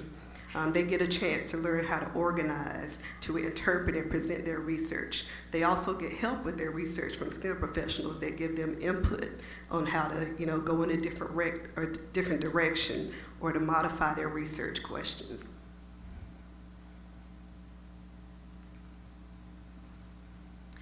So some of the best practices that we feel are replicable throughout other STEM departments based on our experience with EARN is just the opportunity to present research, the opportunity to learn how to organize and interpret and present your research data, to get a chance to be mentored, to learn about coaching and networking, to get authentic advice from STEM professionals. And again, collaborative partnerships, just some of the things that Dr. Martin mentioned. Exposure to career options and pathways. What are the options for STEM majors? I came from industry, so I'm heavily, biased towards that. But some of our students start their own business. So we have a heavy focus on entrepreneurship at STEM as well. So I just wanted to mention if we have any undergraduate or graduate students here, we opened registration yesterday. We're providing about 400 travel awards. We cover flight, hotel, and registration for the EARN conference. It's open to all STEM majors, not just those participating in NSF programs. So if you're faculty, please share this with your students. So another area I want to mention is just K through 12 STEM teacher recruitment, preparation, and retention. So it's already been mentioned that it's really critical that we prepare students, not just for the marketplace, but for graduate school, but at the K through 12 level, we have to first prepare the teachers. And that starts with just making sure that we embed those skills in the teacher preparation programs. So one of the things that AAAS does is we convene the NOIS conference. The NSF NOIS grant is a scholarship that funds undergraduate and graduate STEM majors, as well as those in the School of Education to get licensed in teaching. We also have another initiative called ARISE. It's a very long name, but basically the goal is to advance research and innovation on best practices for teacher recruitment and retention.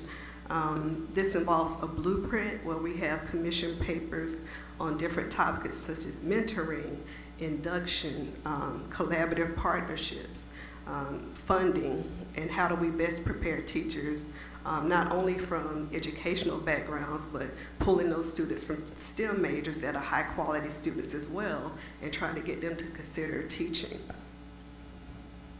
And I just wanted to highlight Cato Lorenzen. He's amazing. He was one of our speakers, plenary speakers this year at the NOIS conference. And I don't know if you're familiar with his work. If not, please look him up. He's a National Science and Technology Medal winner. He spoke about convergent science and his work in the area of regenerative engineering. So I'll take questions later, but I just wanted to give you just kind of an overview of what we're doing at AAAS from the K through 12 undergraduate and graduate level to address issues of broadening participation. We're heavily involved in this area, not just supporting students and faculty, but supporting the preparation of STEM teachers and the retention of STEM teachers for these critical skills that we need to prepare our students for. So I'll address questions later. Thank you.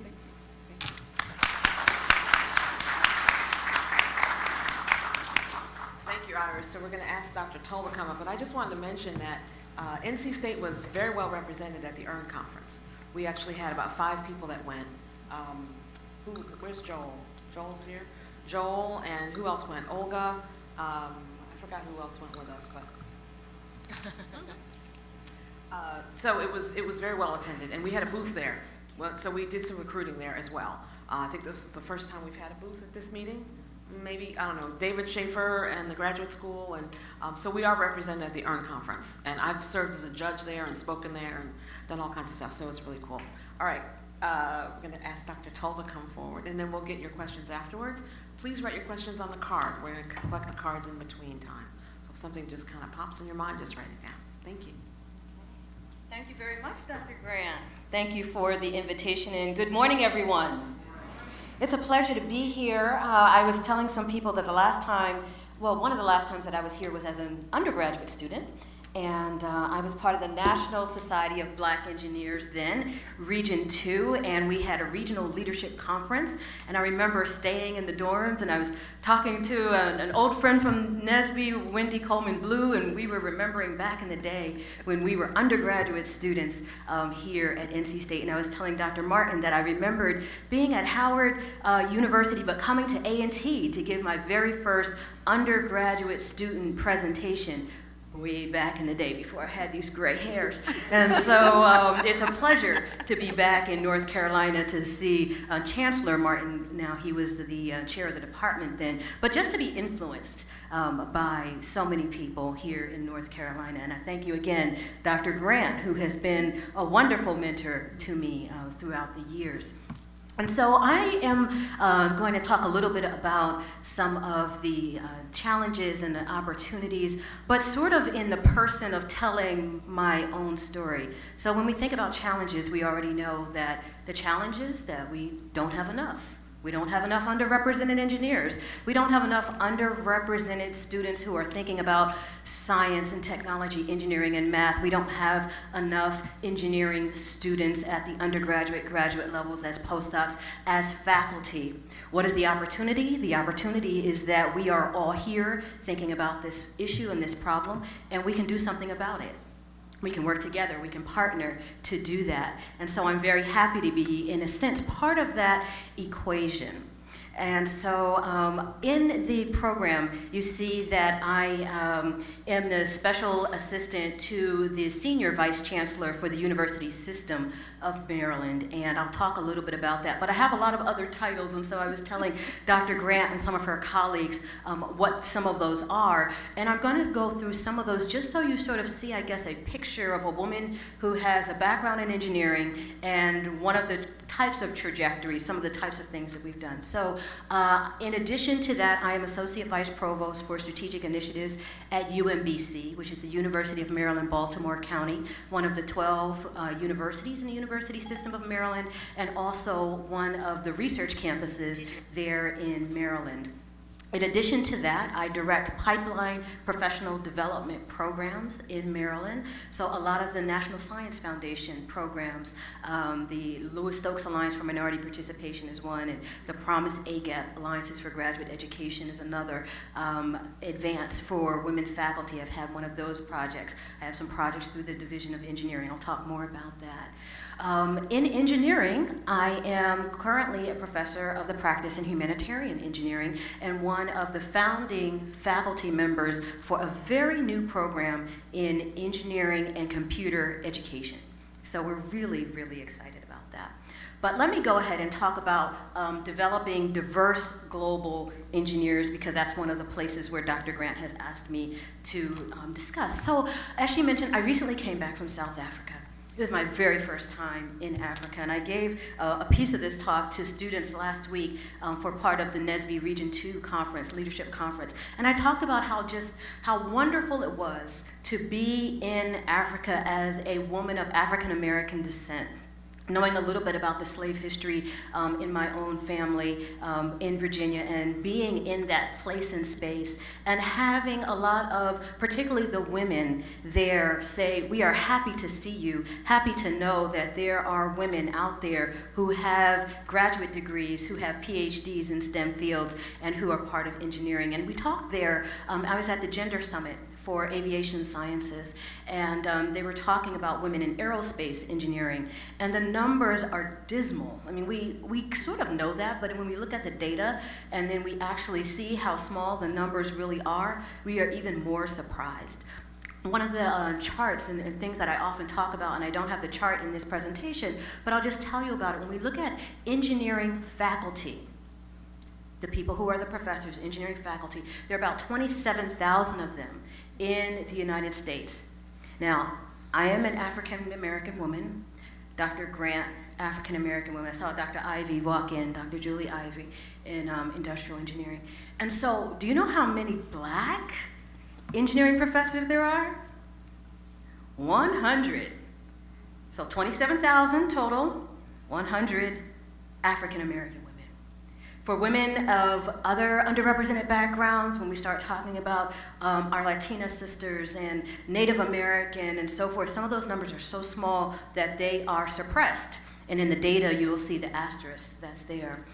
Years ago, the numbers of African American women used to be suppressed because the idea was, well, we could know who they were. And back in the day, we would say, oh yeah, well, we know that's Dr. Grant. For years, we would say, oh yeah, we know that's Dr. Grant.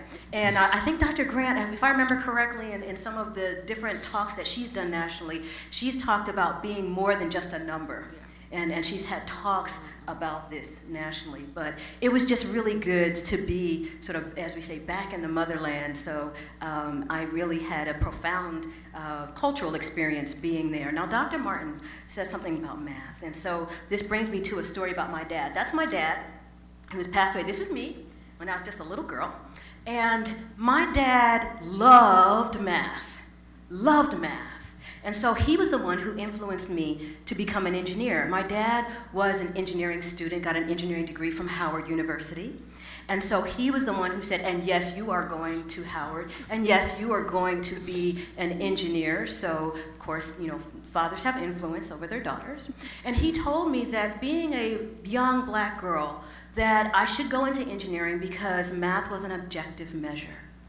And in his mind, he said, you can fight against discrimination because if you know math, other people know math, and math is essentially the same around the world. And at least that's one place where people will not have to challenge your opinion because you know about math. And it was interesting because my dad used to help me with homework, and I wrote a post one time on Father's Day talking about how my dad taught me math at our kitchen table. And when I used to say, Daddy, can you help me with my homework? And when I got to calculus, he was so excited. And he used to say, all right, baby, go on, get the scrap paper and sharpen the pencils. And then he was tall, he was 6'4".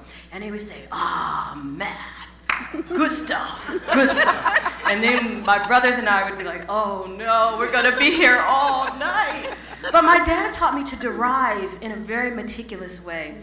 And when I was little, he used to give us, you know, math books and so forth. And I just thought it was fun to just draw pictures of the S's, the big, you know, the integrals, right? To me, it was the big S. So I just used to draw pictures and draw X's and Y's, not really understanding the idea behind variables. But it was fun. He said math was fun. It was good stuff. And so I said, okay, well, it's fun. So let me do more of this. So I really, really enjoyed it. And so my father really influenced me to then go to Howard. And it's so interesting now that I'm part of a group called the HU7. I was electrical engineering student at Howard University, and when I was at Howard, there were 7 of us who decided that we were all going to go and get PhDs in STEM fields.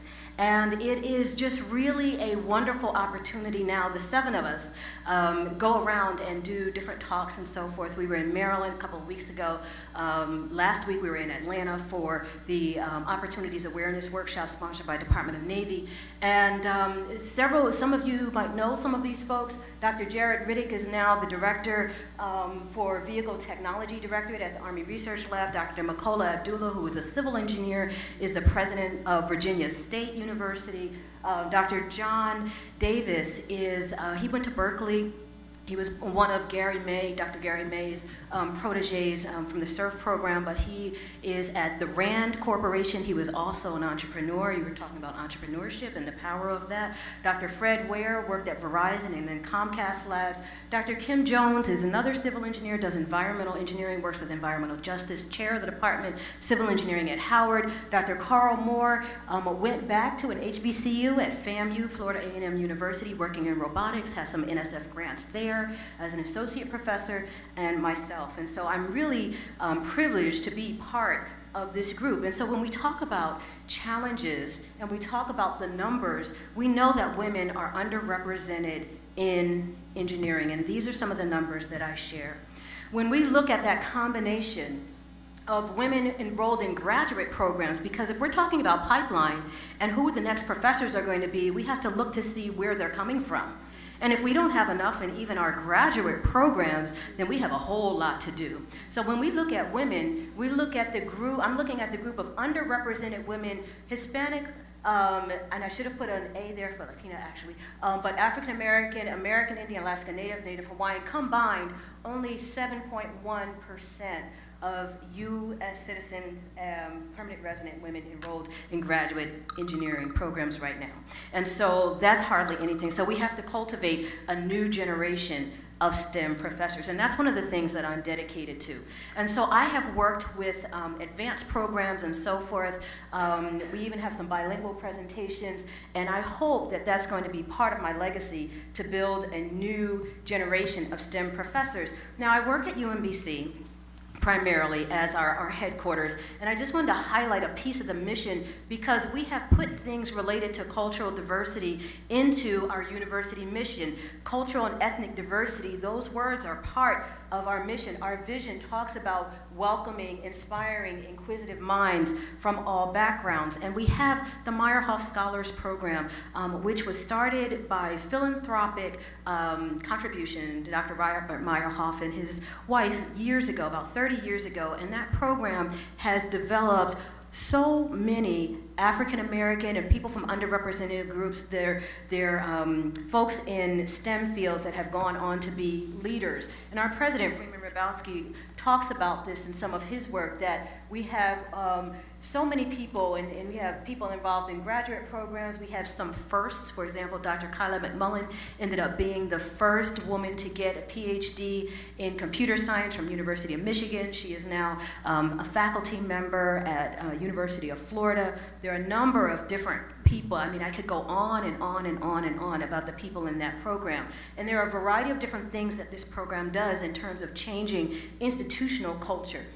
Not just the financial scholarship, but talking about program values and program community and making sure that there's faculty involvement. Community service is part of that, putting that cultural piece in, having external mentors and family involvement. And so part of the Meyerhoff program, LSAMP money does contribute to that. So all Meyerhoff undergraduate students are also part of the LSAMP program, Lewis Stokes for Minority Participation.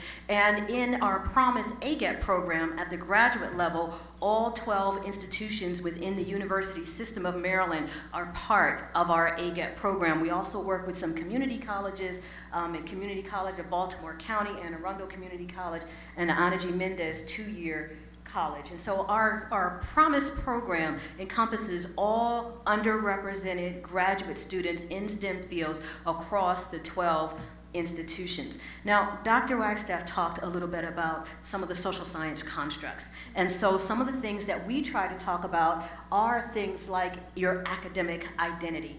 And in STEM identity theory, there are these two parts to that. There is the piece where the student themselves recognizes themselves as an engineer or a scientist. So they have that identity within them. But there's a second part to that, because it's not one-sided. The second part is that people who are already in those positions then validate that person as a person in that position. And so it's a very important connection that has to be made. And when we work with students, we talk a lot about psychological sense of community. These are some of the 4 pieces. We want to make our students, make sure that they feel like they are a member of the group, that they have some kind of influence and that their voice matters, that there's reinforcement, integration, and fulfillment of their needs. And for our students, this takes a variety of forms. When there's death in the family, we grieve with them. When there is something to celebrate, we celebrate with them. So it's not just all about the academic walls, and we have a shared emotional connection. And so I've been able to take this message to a lot of different places around the world, whether it's India, as she mentioned. I am part of a UNESCO team for United Nations, writing part of the engineering report too, and so we did a kickoff in Beijing. I've had a chance to address folks at the United Nations talking about women in STEM, doing some things in Latin America. So I'm also the Vice President for Initiatives for the Latin and Caribbean Consortium of Engineering Institutions, and gave a talk in Kuala Lumpur last year, and then had an opportunity to do some other things in other places in London, in South Africa, interviewed in Italy, and so forth, continuing to talk about underrepresentation in STEM around the world.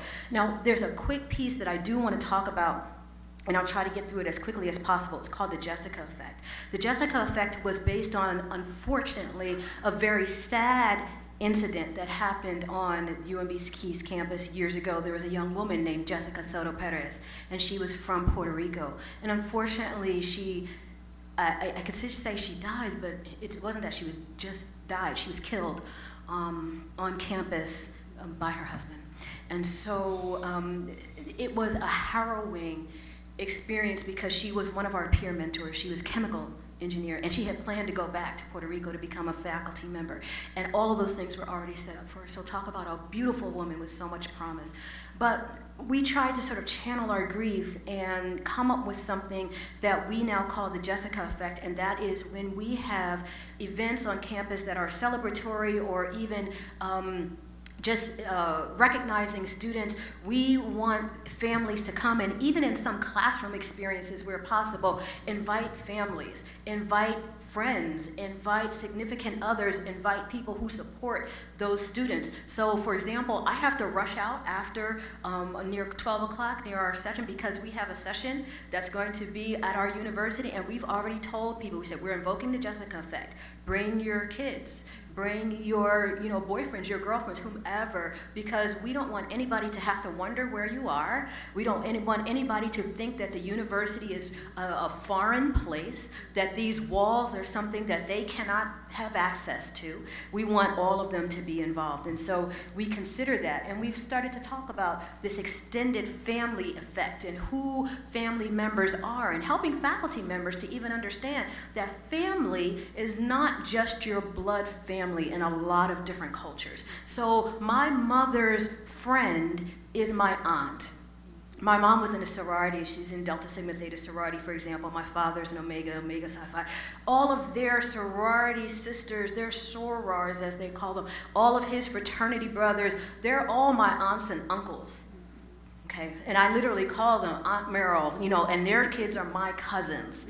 And all of the people from church, their aunties and so forth. So if somebody passes away, it's like a family member passed away. So if I need to leave to go to a funeral, that's going to a family funeral. So the family, structures are extended, and we have to value those kinds of things. So we've had a chance, as I was talking about, taking students to various places around the world. And so I don't have a chance to get into all of this, but having different mentors and residents, these are different things that we've been able to do as part of our Summer Success Institute. Dr. Grant has come, Dr. Louis Martin Vega has come to be mentors for leadership when we're talking and making sure that we have role models in front of our students. We have a dissertation house that helps our students to move forward. We have more than 150 people who have gone through our dissertation house, gotten their PhDs, moved forward forward. And so we have found out that participating in the dissertation house, I mean, you'd think that this is something that everyone understands, but they're more likely to finish if they go to the dissertation house. But it's like they're twice as likely to finish going through the dissertation house. And so taking students all over the world has been very impactful for them. This was taking students to Ecuador. At that time, we were looking at the Millennium Development Goals and working with students there. When we took students to Italy for the World Engineering Education Forum, it was the thought that the people in Italy were really concerned that engineers were not paying attention to the mistakes of the past, literally the engineering mistakes of the past. And they wanted to make sure that they were building stronger structures, that they were actually studying what was going on. So we try to teach them about the grand challenges and have grand challenge scholars and talk about these. Restoring urban infrastructure was one of them. And now we're moving toward combining the grand challenges along with the Sustainable Development Goals for the United Nations and making sure that our students know about these things, that there are world challenges and they can connect to those kinds of things in order to make sure that their engineering knowledge has meaning. So we take them to the different conferences, we have them work on different problems, they work with people who are from around the world, we invite mentors who were previous LSAMP students who are now faculty to come and be mentors to our students, like Dr. David Delane, who was an LSAMP Bridge to the Doctorate student at Drexel, who is now an assistant professor at Ohio State. We've taken our students to Korea, and as part of the connection, we've actually invited the faculty to go along with them so that they can be a part of that. And we had one situation where we had a student who hadn't even met her dean on campus, but had a chance to actually sit with her in a session in Korea, and they built a relationship there. We do a lot with social media. We've had reach of this Think Big Diversity hashtag, now over 12 million in our reach. And it has just gone far. This was when students were in Peru, so I'm just moving really quickly. There are a lot of different things where we talk about different questions and have them answer questions about, for example, women in science, and we have the young men talk about their different thoughts regarding women in science and women in engineering. And now I just hope people will go global. So I tell all my students, get your passports, have it ready, because you never know if there's an opportunity. I wrote about that in an ASEE PRISM article. And I had this one last thing, and this is where I will end. When I was in Mexico, there were women and even several men who said, I've never seen a woman like you. I've never known that there were women of color, literally with my skin color, and I hear this a lot, who have a doctorate, and this is where I started, so this is where I'll end. So when I was in the car, and I was driving from, well, someone else was driving, but I was going from Jalapa, which is a southern part of Mexico, to Veracruz. I wrote this in the back of the car, and I actually read it to one of my mentors, Dr. Lydia Villa-Komarov, who is one of the founders of SACNAS, the Society for the Advancement of Chicano Native American Scientists. And she said, oh, I really like that. You should post that. You should publish that. So I'm going to read it to you. I read it to a group of students before, and so I decided to do it again. So it's just called Notes from Jalapa. It says, I am the Black woman, science and engineering scholar. I am the vision you never knew existed. I am the out-of-the-box scholar who loves and hugs and doesn't keep her distance. I show the future to your sons and daughters, and am the friend you never knew you had until you met me. I am the voice you never knew you needed to hear until you listened. Whether I speak your language or not, my eyes and smile convey that I see you. And you tell me that you carry that with you, and so I am happy to have made your acquaintance. I learn from you, you learn from me, and together we are better. So now come, take my hand, join me in the struggle to lift others up, to cast light into dark places, and to hold truth as dear. My eye turns to we, and now, my friends, we work together and we advance. Adelante, my dear friends, adelante. Let's move forward together. Thank you.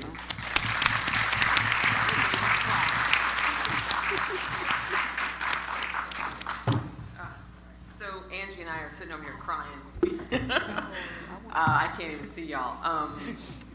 Thank you so much, both of you, for sharing. We've got to have them both back on campus for an extended period of time. There's just so much information. And I have to tell you that, see, I'm not supposed to be crying. This is supposed to be a happy occasion.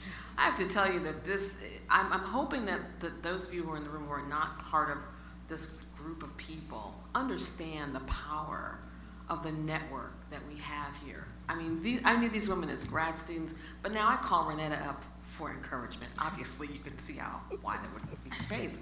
And so it's just a continuum, this family, and I think it's really important for people to understand that for folks of color and underrepresented minorities and women, that this network is much more powerful than you see. So when you all see me on campus as the only one for 16 years, what you don't see is you don't see all these people behind me who undergird me and support me in ways that are just amazing, that allow me to come here to do the work that I do as one of the only lonelies. So anyway, with that, before I start crying again, we'd like to thank both of them. We're going to take a short break, a stretch break for you all, and we're going to ask the other panel to come up. And please, your questions, if those of you who've written questions, the engineering ambassadors, if you all will collect them for the next session. And let's thank our two presenters again.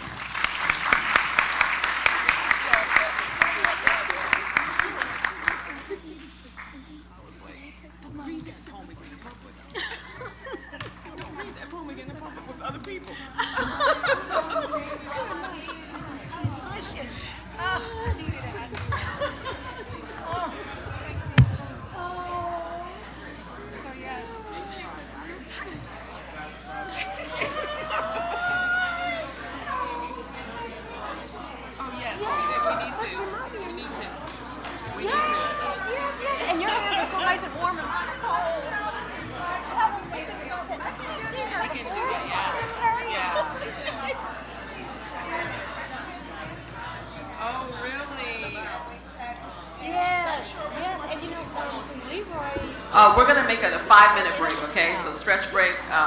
Ladies' rooms, men's rooms are down the hall. Thank you.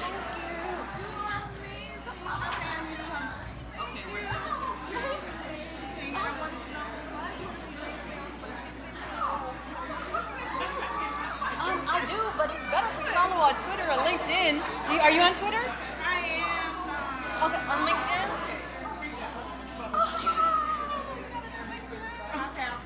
Okay.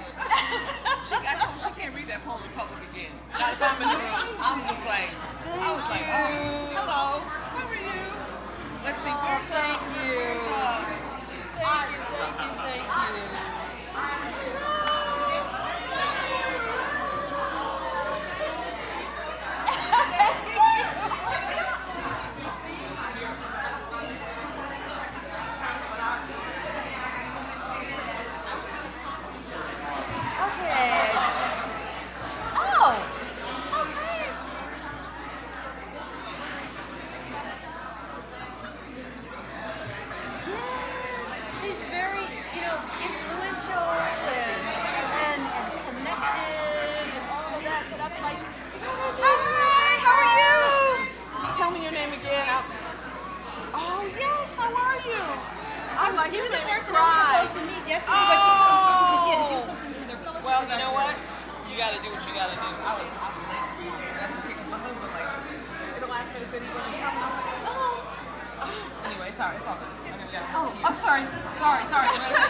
you.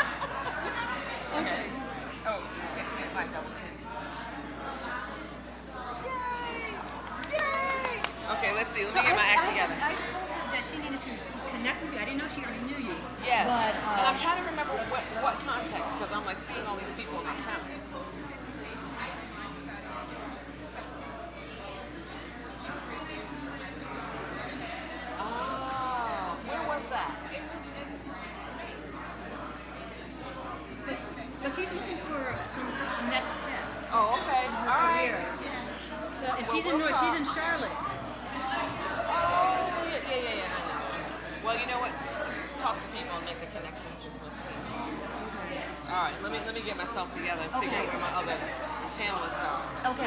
I'm so glad. Okay. Hey there. You're not gonna make me cry, are you? Yeah, no, just come on up. She'll put your nameplate wherever. Be able to be here, to be able to connect with people. Okay, 1, 2, 3. You wanted us to talk very briefly about one. Yeah. And did you understand my message? I did. Okay, because Greg was like, oh, he can talk. Well, I just talked to him. And I couldn't remember. Okay. So I'm glad you reached out to me. That's fine. Yeah. Okay. I just saw him and he said, That's good. That's fine. I understand that. I think I've made that mistake before.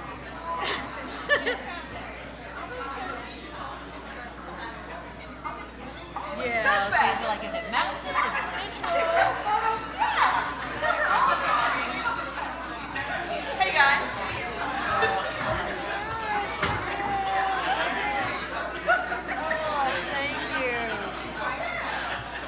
Right here. She's right next to you there. Okay.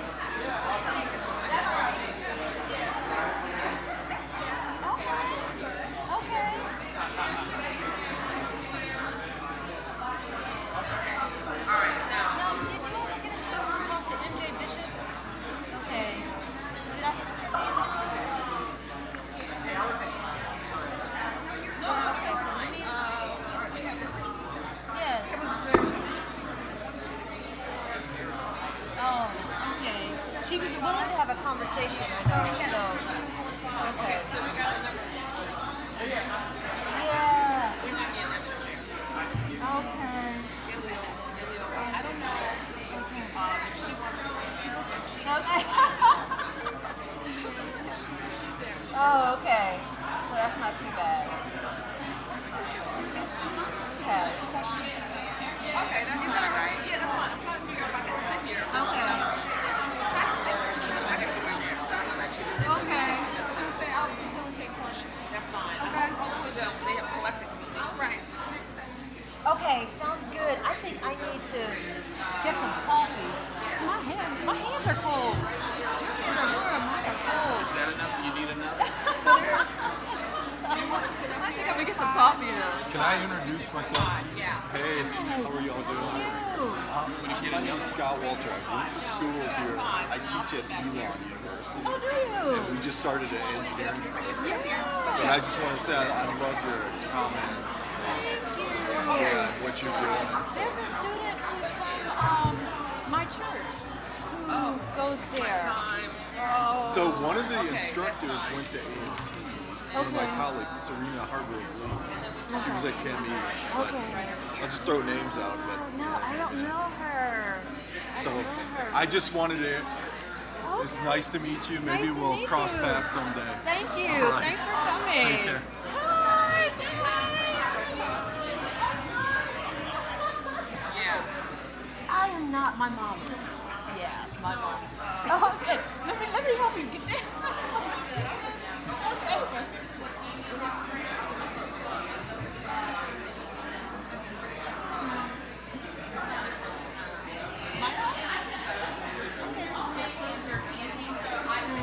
I don't know.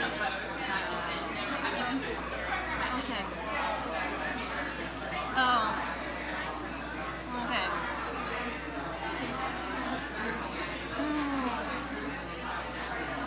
Okay.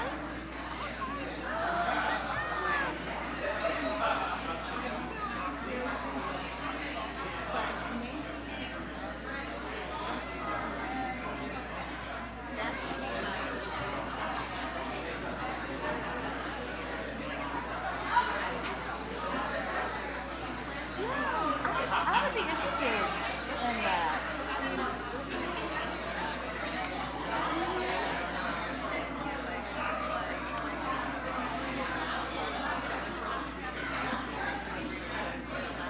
Okay.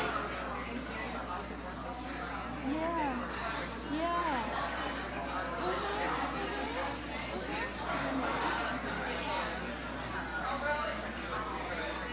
Yeah. I'm actually helping to develop that now at UNBC now with this new program. So, okay.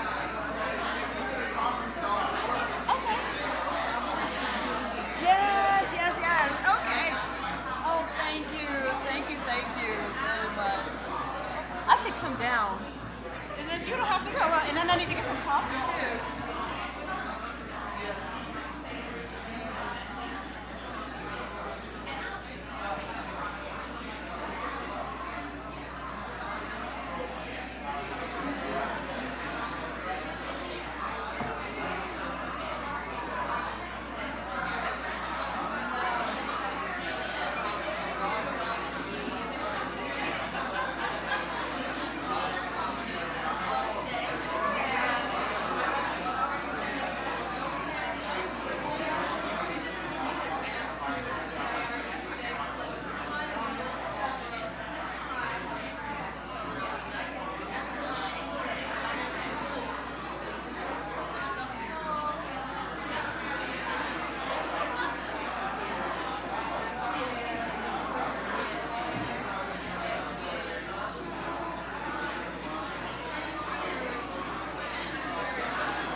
Okay, let's try to head toward our seats and reconvene. Thank you. I'm trying.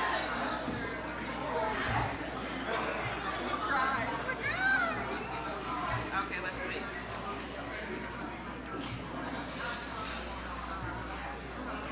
Oh,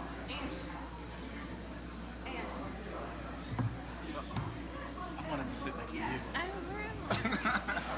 Put me next to her. And he said she can hit me on the head if I I'm too far away. I'm going to steal this water. They have a hard time. Do you want me to sit here?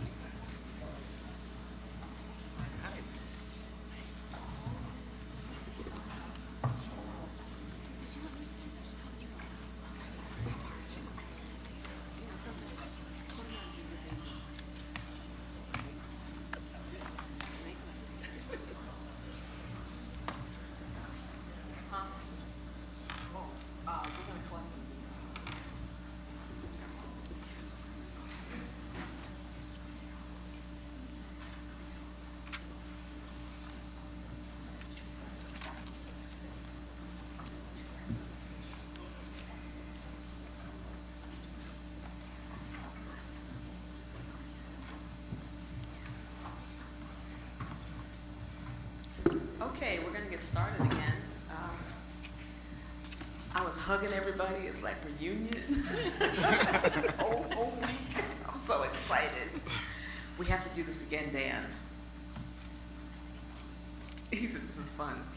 He did not say, okay, next 100 years. He didn't say that. So thank you all for staying.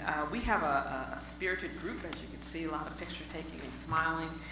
This next group, actually, the planning committee, I guess, I don't know if you acknowledge them, and I wasn't in the room, but the planning committee, could you all stand up? So Greg Bird, and Ms. Grady, Joel Cost, and myself. Is there somebody else? Oh, and Trudy. Where's Trudy? Trudy's like the one who kept everything going. Thank you so much, Trudy. So we met on several occasions to talk about what we wanted to do. In the first session, the first panel was challenges and opportunities for broadening participation in engineering. We're definitely going to have those two women back for their own symposium. That was really amazing. And so we decided for the second one, what we wanted to do was to talk about best practice and next actions. So many different people doing different things, so we thought that what we would do is highlight some of the things that are being done by other entities. And some of the folks on our panel are alums, and others are friends. And that's okay, I'm not an alum either, so it's okay. So what we thought we would do is have them to provide like a 4 to 5 minute overview of the program that they are involved with in STEM. And then we would get your questions. And we do have a number of questions, and we are still collecting questions. Our engineering ambassadors are back there. If you have questions that you want to pass down or hand to them or whatever, we'll do that at the end. So we're going to ask each of our panelists to talk a little bit about what they do. You can see their bios in there. I guess I can do a short intro. Our first person that we have is Clay Gloster. Clay is the Interim Vice Provost for Research, Graduate Programs, and Extended Learning, and he's the Dean of the Graduate College of North Carolina, A&T State University. He'll tell you a little bit more about himself, but please look at his bio there. He received his degrees from NCA&T. That school keeps coming up. Anyway, and North Carolina State University. We were faculty members here together before he went back to North Carolina A&T. I miss him tremendously. We used to do a lot of really cool stuff together. And he holds 2 U.S. patents. Our second person is Dr. Elebeoba May, and Dr. May has her PhD degree in computer engineering from NC State, and she received her BS, MS, and PhD from here. She did a lot of amazing things, was a DuPont scholar, and a lot of different things. I first met her when she came here. She was at Sandia National Labs, and she actually came back and she said, well, I'd like to meet the minority faculty, I think it was, in engineering to see if they're interested in opportunities. And we decided, why don't we open it up to all faculty? And so we had a group of faculty, and then we ended up having a faculty trip, because I'm the Associate Dean of Faculty Advancement in the College of Engineering, and we had a group of faculty actually go to Sandia, and then we brought the dean and a bunch of people to Sandia, and now we have a special we have some sort of special status with Sandia, but it was all because she came back and she wanted to connect with our faculty. Now, don't get me wrong, there are other Sandia things going on too. We didn't start the whole thing. So we're glad to have her back. The third person is someone that I just met this morning, Manuel Pérez-Quiñones. Did I say it right? Yes, Quiñones. I was yes. an A student in Spanish like Good. a long time ago, like 5th grade. It's still with you. And he's the Associate Dean Academic Programs at the University of North Carolina at Charlotte. He received his MA and BS from Ball State University and his PhD from George Washington. And you'll see that he has affiliations with Virginia Tech, University of Puerto Rico, Mayagüez, and so we're glad that he's here from down the road. And then we've already met Dr. Tull and Dr. Wagstaff. So we're going to ask the folks who did not speak already to give us like a 5-minute intro on some of the things. Oh, I guess we can't move the mics. Sorry, no sharing. Sorry. We'll let them do their 5-minute intro, and then we have questions that are going to be moderated by Angie. So whoever wants to start first, go ahead. Since she said my name first, can you hear me? No? Maybe.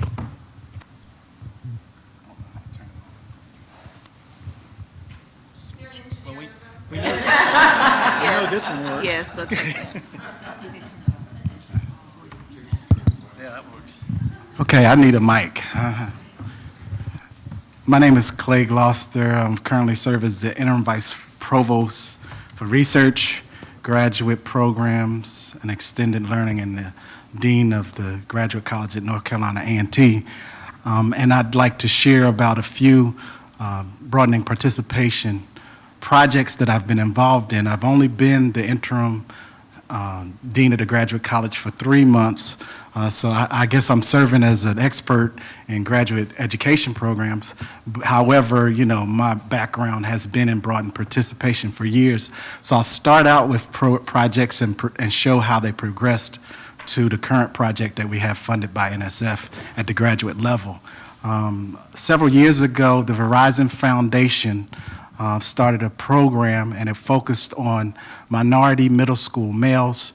They started with 4 historically black colleges and universities, North Carolina A&T, Morgan State, Jackson State, and Kentucky State University, and they actually funded those institutions at the level of about $250K for a 2-year program. The purpose of that program was to encourage minority middle school males to pursue STEM careers. And so we started out in that project, and I was happy that Verizon saw fit to start a program where 4 HBCUs were forced, if you will, to work together. Over the years, I asked, many HBCUs have been in existence for more than 100 years. I said, why haven't we been working together prior to now? But I'm glad that that project started. And so each summer, Verizon would add HBCUs and MSIs. And currently, we're in year 5 of that project, year 4, and hopefully we'll get 2 more years. But now there are more than 24 HBCUs and MSIs as a part of that project located all across the United States. And now Verizon had to have an independent contractor to come in to manage the conference calls, because we have conference calls once a month. So I'm happy that Verizon started that program. And I really wanted to mention that program because like Dr. Toll was talking, and we got emotionally involved. When I see those young boys, I call them my boys now. When I see those young boys finish our program, you should see the energy in the room, how proud the parents are that their sons have completed this program, and how the faculty members are almost even in tears. And I carry around, in my phone, pictures of my boys. These are my boys. And so it's exciting for us to provide opportunities. As an outgrowth of that project, there was an NSF Includes grant where the 4 initial universities were funded in an NSF Design and Development Launch Pilot grant. And so over the years, we've impacted in that project probably more than 1,500 minority middle school males. At North Carolina A&T, during some summers, we had about 300 minority middle school males on our campus. And because of that network that we established, we talked to program directors at the National Science Foundation, and last year we were awarded a NSF grant in Broadening Participation in Engineering, but the title is Preparing Future Minority Faculty Members. And so now we have in place that grant. I was awarded that grant last year, and it's just fortuitous that I end up in my current role leading the graduate college, because we have now about 20 or 30 students in that program. The program targets PhD students and postdoctoral research fellows, and it's focused on STEM disciplines. It's a 2-year project for each of the students that are engaged in the program. The first year, we exposed them to workshops and webinars. We use our HBCU and MSI network to invite those students from other institutions to participate. And then during the second year, they actually start out as a TA or team teaching a course, but hopefully the goal during their second year is that they actually teach the entire course. So we're in our second year of that project right now.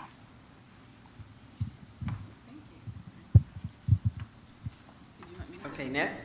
Okay, all right, I'll go next. I actually had an opportunity to go and do a workshop with that, and it was a really great group, so looking forward to great things. Okay, so I'll go next. So my name's Elebeoba. I go by Chi-Chi. That's a little bit easier. And so I'm very grateful for this opportunity, for this whole opportunity to come back home and talk about some of these things that are very important to me. So just as a brief background and to kind of color what I'm going to say, I'm at the National Science Foundation right now, but a lot of my perspectives are kind of informed by the experiences that I've had, and the things that are occurring at NSF, I kind of interpret through that lens. So I first came to NC State. I was Caldwell Scholar, but what attracted me to NC State was that I felt like this was a place where if I started stumbling, I could be caught. And as a high school student, sometimes you think about those things. And I've been benefited by NC State. I've been given a lot, so it's always a pleasure to come back and be part of something to give back to NC State. So there's many things that are going on at the National Science Foundation. So I'm a rotator in the Biosciences Directorate within the Molecular and Cellular Biosciences Division. And so what that means is that my day job is at NSF, and then the rest of my full-time job, I'm a university professor at the University of Houston in biomedical engineering, and an associate professor. So at NSF, many of you know lots of programs that NSF participates in, but coming from one of the science or engineering directorates, directorates, we might not necessarily lead things like advanced, but we invest in various ways for broadening participation. So I wanted to kind of categorize things into 3 bins. So there's the things that we support in terms of broadening participation that I would say that university faculty are involved in terms of developing students. And then there's things that we support where we partner with different directorates to change the institution. And then I wanted to talk about things that have more to do with changing scholarship in terms of the leadership in scholarship. So a lot of the focus, kind of where I'd like to end up is kind of briefly talking about what are we doing to change the scholars? Who's leading the scientific scholarships? Who's leading the engineering research? And how do we broaden that type of participation in addition to broadening training?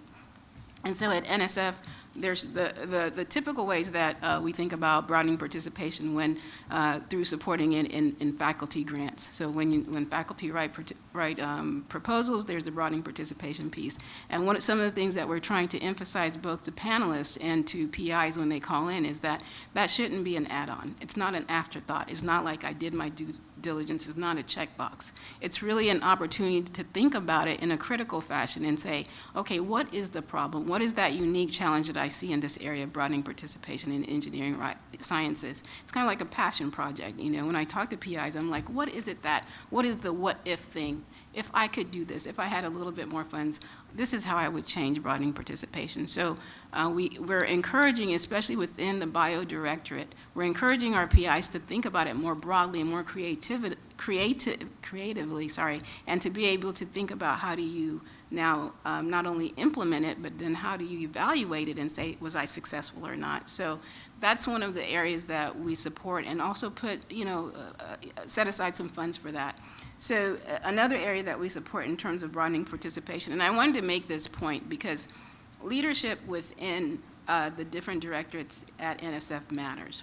So within our leadership, we really do value, as a core value, broadening participation, and so you see it in the types of grants that we fund, right? So it's not only that it's scientifically strong, which is it has to be a given, but it has to also be strong in broadening participation, and so our leadership emphasizes it, so then we emphasize that to our PIs and our panels. One of the other things that NSF sponsors or supports when it comes to broadening participation has a lot to do with, you guys have heard about the Advanced Institutes. Dr. Gloster mentioned that. So that's a big initiative that's NSF-wide. And so for those of you that might not be familiar with it, Advanced Institutes typically target broadening participation for women faculty and trying to encourage women faculty within the engineering academy. And so the Advanced Institute, one of the things that I've been a beneficiary of it at the University of Houston, we have one of these Advanced Institutes, and one of the interesting things that we started looking at was women of color in engineering. And so that's becoming also a conversation, I think, within NSF, because while we look at the numbers of minorities within engineering, it is laughable the number of women of color faculty in engineering. It is so sad whenever we see the numbers. So at the University of Houston, I was the only African-American faculty, female faculty. I was the only African-American faculty when I was hired. And obviously I was surprised because we were in Houston. I was like, you can throw a rock and hit a couple of PhDs. But that was the experience. But since then, they've hired additional, but part of it was because of this advanced initiative. And the point of advanced is not only to just have a small program, but to change the culture of the university. It's really institutional change. And many times we talk about programs, but what we're after is institutional change. And that really starts with the courage of the leadership, because the courage of the leadership now allows us to do many different activities. And so that's why, I'm pretty excited to be part of this, because I think it shows the courage of the leadership within the ECE department and within the College of Engineering to start talking and thinking about creative ways to address this change. So the Advanced Institute is something that NSF is really involved in, and then the Includes program. So NSF has their 10 big ideas. Many of them are in the sciences, but the Includes program is one of these 10 big ideas that NSF has invested in. And so there's different types of grants, different grants that support activities, but also coordination networks. And it seems like the real initiative behind that is there are some really good ideas. How can we propagate that? That's my timer? Okay, so let me just, and so let me talk about some other things that might not have been mentioned. There's programs through the HBCU Up program. So the HBCU Up program are grants and funds that go to HBCUs, but within that, there's the engineering, the Excellence in Research program. And so the Excellence in Research tries to fund faculty within HBCUs to promote scholarship. Many times we talk about training students, but one of the biggest metrics for success as faculty is scholarship, and really starting to look at how do we diversify the people that are successful in scholarship is critical. And so with the HBCU Up program, it addresses improving the scholarship and opportunities for receiving research grants at HBCU universities. And we had a colleague, Sonia Johnson, within our directorate that took it upon herself to now do webinars to provide additional opportunities to try to increase the success rate of various individuals. Another thing that we look at within our directorate is when we consider funding, there's different aspects that impact that. The panelists, what does the diversity of our panels look like? These are things and metrics internally within NSF that we self-evaluate to try to diversify the panels, to try to provide more voices at the table, and to try to also look at things in resilience and funding. So we're starting to look at those things and have those conversations within NSF to try to encourage a more diverse portfolio in terms of the individuals and the PIs that are being funded. And so the last consideration that I just want to throw out there, so this is not a formal program, but informally, some feedback that we received from our committee of visitors that are external evaluators for our programs is looking at not only the diversity of the panel, but we're also considering the diversity of our program directors. So as a program director, we have a lot of influence on what science will look like for the next few years. And so having rotators and having a diverse group of program directors help make decisions and directions for where science goes is important. And so, again, this is where I would say courage and leadership in terms of our deputy director. In our program, we have 3 African-American program directors. In the whole division, there's 4. And so that tells you in terms of what's important to our leadership in being aware of how diversity makes a difference in decision making. So in terms of kind of what I want to leave you with is it's important to train and increase the pipeline, but it's important to have faculty that are successful and diverse, and especially when it comes to the scholarship. So that's one of the areas that NSF is really concerned with. Thank you. So as a segue into our final remarks, how many of you have NSF funding right now? Okay. How many of you have aspects of your NSF funding that have to do with broadening participation or diversity? Okay. How many of you want NSF funding to do? Okay. We have to lighten it up a little bit. Okay. And our last speaker. Thank you. Thank you. Thanks for inviting me. So I'm going to give you a really quick, fast story of my life, and it echoes everything that has been said already. So I started my career as faculty at the University of Puerto Rico, Mayagüez, and I wasn't a minority or diversity because 99% of us were Puerto Ricans, so I was the majority there. But it echoes the idea that I'm only a diversity because of the group that I'm in. Over there, I was the majority, and I didn't have to worry about recruiting Hispanics because they were all Hispanics. As a matter of fact, we would see an American taking classes, like, what the hell is that? CIA implant, just doing some spying. So I left the university partly because of interesting things. I was a computer scientist in a school of engineering, and there was no computer science program. So I ended up being basically the service professor that taught all the software classes for the engineering school, and it got boring and bad for a while. So I left. I went to Virginia Tech, where I really became a minority and sort of had to learn that. I grew up in Puerto Rico. I had studied in the States, but I was sort of always going back to Puerto Rico. So I sort of became a minority overnight, and I had sort of a history. My father was in the Army in the 50s and was put on the category where many of you know, the wrong water fountain on the other side of the street and all that. So he had conveyed that to us, but I had never lived in a society where I was looked at differently, right? So I had to quickly become sort of aware of that with Virginia Tech and became part of a group called Multicultural Fellows, which were faculty that were a sounding board to the university administration, which was pretty white at the time, well, probably still is, but as just sort of saying, that doesn't look good. We were sort of bouncing ideas, and it had grad students, it had staff, it had faculty, and it opened everything to me. It opened all the perspectives of the world, of ideas, of other disciplines. I had been sort of insulated in computing and engineering. And it opened up a lot of opportunities for me too. I got to meet deans, and one of those deans pulled me in to do a task force for the grad school to diversify the grad school, and that eventually led to being an associate dean of the grad school and director of the Office of Diversity Initiatives. So things like that, sort of doing these things where you actually bring somebody in just because I want to hear your perspectives, opens a lot of doors for them. And it's part of the message here. Don't, if you're a minority, don't feel bad in saying, yeah, I don't want to go in there for a little while. They'll get to know your name, and if it's bad, you quit. But you might open new opportunities and connections to that. So I spent 15 years at Virginia Tech. As part of my work in computing, I eventually got connected to a group called Coalition to Diversify Computing, and I eventually became chair of that group. It's a national group to encourage minorities and expand the pipeline in computing. We collaborated with the CRAW, which is a group of women in CRA. CRA is our professional organization in DC, basically to bargain for money for research in computing. And with CRAW, we wrote a Broadening Participation Grant, one of the alliances in NSF. So I was chair of one of the 8 large alliances of broadening participation nationally. And again, that put me in a place where I got to meet a lot of people. I think that's how I met you, because I got invited to talk to UMBC at one point. So from Virginia Tech, 15 years, an opportunity came to move to this beautiful state of North Carolina. And I took the job at UNCC 3 years ago as Associate Dean of the College of Computing and Informatics there.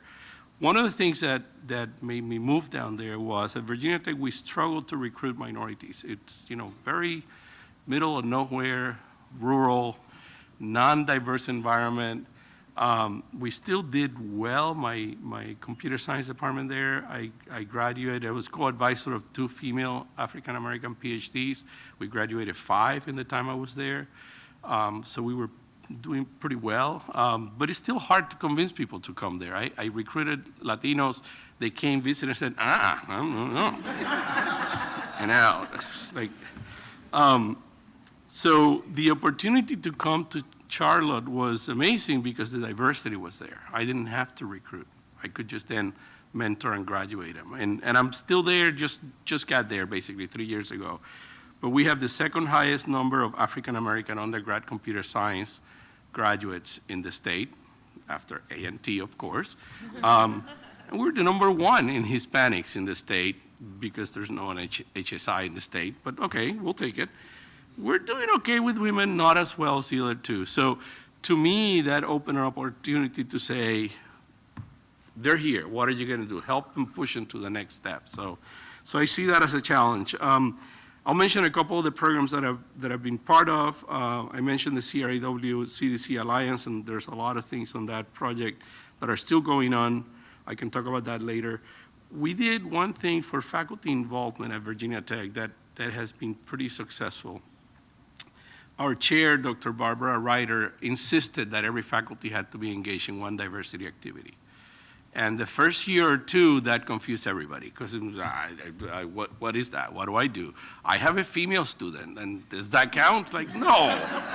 You're advisor of the student. That's not an extra activity. You're already doing that. We're paying you as an advisor, right? So we created a menu of options. We created a list of activities, and we said, pick one. Do it and report it in your annual report. And that was fantastic because it allowed people that probably would not have engaged minority communities to be engaged in things that sometimes were very simple. So they have a dorm for female students in engineering. They went to a lunch with female students. I mean, something very simple, something where they're comfortable engaging in the conversation, but at the same time, everybody had to do one. So that was one thing that we did. It was really successful. It's still going on. And I encourage chairs to do that in your departments. The other thing we did, we had a lot of female students dropping out in the first year, and a lot of times it was just because, you know, I don't look like anybody else around here, and sometimes 18-year-old men like to be Superman and like to just take over things. We created office hours just for women. Now, that's sort of illegal in most states. So we just asked the TA, said, you know, instead of going to the lab, go up to the 5th floor conference room. And we sent an email to all the female students and say, there's another set of office hours open at 5 o'clock in the conference room. It wasn't posted anywhere, it wasn't announced publicly anywhere, but it allowed the female students to have a female TA to work with them without somebody overpowering them and taking the keyboard away and say, let me show you how to do it, I know how to do that. And it allowed to create a community that fostered their development and their growth. And that was a really, again, simple, little sly thing to do, because I know the legislators sometimes are looking over our shoulders. The last thing I'll mention is one of the challenges of creating community with our students is that we have not enough of them. So I would challenge you to go look up the other Black student organizations on campus and pay pizza for them and bring your students. You know, if you're the head of the department or even engineering and you got 15, well, take them to the BSO and pay pizza for 50 and bring your 15 and say, be friends, you know, help each other, find each other. I mean, I think the idea of identifying somebody like you, it's really powerful, and it helps a lot in eliminating the I don't belong here syndrome, the imposter syndrome. So I'll leave it there, and we'll take questions from the audience. Thank you. Thank you. So a couple of things. Angie's going to come up with your questions. A couple of things. You'll see that there's a lot of innovation up here, right? A lot of innovation, a lot of things that you haven't really heard about before, and we've got to continue this conversation. I will say that at the College of Engineering, my colleague Doug is going to be, we're going to be convening a meeting. It's a leadership meeting. We're going to be talking about broadening participation in the college. We're on the dean's calendar for 3 hours, right? That's like huge. We made that like 3 months in advance. So Doug Reeves and there's a small group of us that are going to be talking about this. And so we're hoping to get some stuff from this meeting that we will do. There's a lot of things going on around the college that we don't hear about. And then the last thing I'll say is my mommy was a science teacher too. She was telling me her father being a math teacher. My mother was a biology teacher and teaching in the segregated South. Many, many years ago, got a degree in upstate New York, couldn't get a job because they weren't hiring Black women teachers. Mm-hmm. So she came and taught in the segregated South. And then she was a biology teacher. And so a lot of us have those parents or aunties or uncles or someone that influenced us when we were young. So I want to thank the panelists and let's see, what was the other thing? Oh, you've got Post-it notes. I'm hoping that you will do this at the end. We want you to write down one thing you're going to do based on what you heard today. What's the aha moment that you're taking away that when I go back, I'm going to challenge my people to do, or I'm going to do personally myself? So hopefully you'll take a little bit of time as you're listening to the questions to write that on Post-it notes, and we'd like to collect them and do something with them. And then the last thing is that for those of you who are going to meet with Iris and I don't remember, but we got a room here anyway, I'll tell you guys later when I get my thoughts together. Okay, Angie. So I want to thank the panelists for all of your great information. I've been texting back and forth with Dr. Bottomley things that we're gonna do. So I'm really, really excited to be here, inspired. I needed this. We go so much, and your energy gets depleted, and so this gives me the energy that I need to keep going. So thank you all so much. We have a lot of wonderful questions, and hopefully we can get through most of them. I think we can go until 12:15. All right, and so the first question, how do we convince research-active faculty that how they engage students has significant impact on their persistence towards their degree, particularly underrepresented students?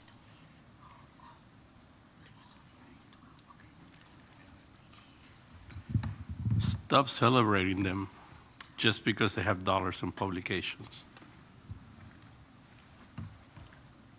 So I would say that's kind of some of the things that NSF is trying to do in terms of encouraging them not only in the research, but trying to treat broadening participation more more seriously in the evaluation process. So I would say in terms of the way that NSF is trying to encourage, let's say with sticks and carrots or whatever, is by really evaluating the broadening participation and not just saying my science or my engineering is my broadening participation. Yeah. Okay. Next question. What is the role of cultural competency in teaching, learning, practicing engineering? How does this knowledge of culture impact our efforts to broaden participation?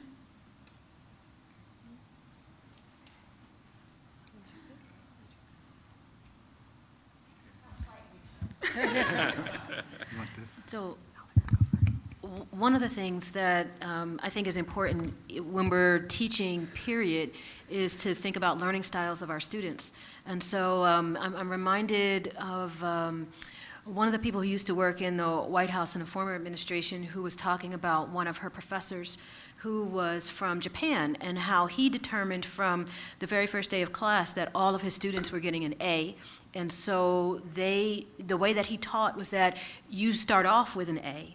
And then, you know, if it goes down from there, then that's on you. But he also said that it was his responsibility to make sure that they all kept that A. And so he really made sure, this was, I think, Dr. Suzuki, I think. But one of the things that he talked about was making sure that we understand individuals as learners. And so when we think about individual learning styles, we also have to think about cultural competencies and cultural things that people go through. And there was a young woman on a panel once who said that, as an example, one of the things that she wanted people to know about her tribal customs was that if a person passed away in the family, you had to leave probably for a couple of weeks because of all the different rituals and things like that. And she wished that people understood that that was an important part of her culture. And so understanding things like that, understanding the way that people learn, understanding even little things I learned about in Native culture about passing the rock. And that is, for example, when you ask questions in class, sometimes if you just wait for people to raise their hands, you might get the same people all the time. But in the passing the rock piece of the culture, if you add that as cultural competency, each person is asked to give an answer. And you patiently wait for each person to say something, sort of valuing the time that they even take to think of an answer. And so even incorporating small things like that into a classroom, you might have to plan time for that, knowing that you might do that activity. But those are just a couple of examples, thinking about how people respond, how they respond to authority. All of those things are part of cultural competency.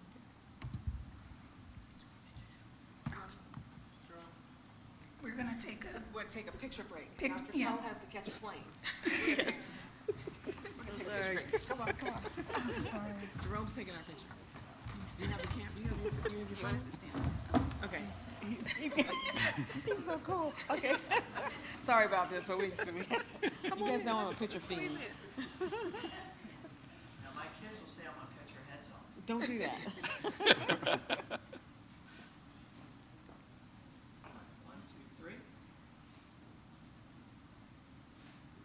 Okay. Thank you, Donald. Okay. All right, back to, that was our station break. Now we're back. Can I add to the question? Yes, please. It is crucial. I think one of the things that I've seen is cultural models, work by Hofstede. He used to be at IBM. I think it was here in North Carolina. He did surveys of all the IBM employees across the world, and he started seeing patterns by where they came from, or the country that they were working at. He identified some scales, and one of them is collectivist individualism. And the U.S. culture is very individualistic, and a lot of other cultures, and some of the minority communities, African American and some Latino communities, are more collectivist. And when I taught at the University of Puerto Rico, we had to fight to keep students from working together on homeworks. And then I moved to Virginia Tech, and I had to fight to get students to work together on homeworks. Because the culture here in the U.S. is more my work, my grade, and I'm not showing you anything else. And the culture in Puerto Rico, and probably in some African American communities too, is we're family. I'm going to share with you what I'm doing, and we'll do it together. And there's nothing wrong with that. So that's the value that students bring into the classroom and bring into everything, projects, research, and everything. And you have to understand it and not think, well, these people are cheats, or these people are this, or these people are the other. No, it's just different set of values that make the decision. Hofstede calls it software of the mind. He says we just have different software that runs our brain, and therefore, there are different decisions made for different cultures, and it's just your upbringing that gives you those values. There's nothing good or bad or wrong or correct. It's just different sets, and we have to be aware of that. And I'd like to chime in a little bit. You talk about cultural relevance. I think specifically in the realm of African American students, part of cultural relevance is understanding that the educator cares about us. And I think presenting a problem in a way that's relevant to African Americans helps us to understand that professor, that teacher, that instructor, that TA, that grad student cares about the student. And I think that's the thing that sort of separates the outstanding institutions in terms of broadening participation from those that are mediocre is the essence of providing an environment whereby students feel like their professors care. And I think even at North Carolina A&T now, with the increasing enrollment growth, the large enrollment growth, that's more difficult because there's sheer larger number of students, so it's much more difficult for individual students to feel like their faculty care. But I think if you can keep that environment, I think then you'll do very well in terms of broadening participation. All right, thank you. The next question, how do we, NCA&T and NC State, include the work/efforts of professors to broaden participation of URMs in the tenure process? Really good question.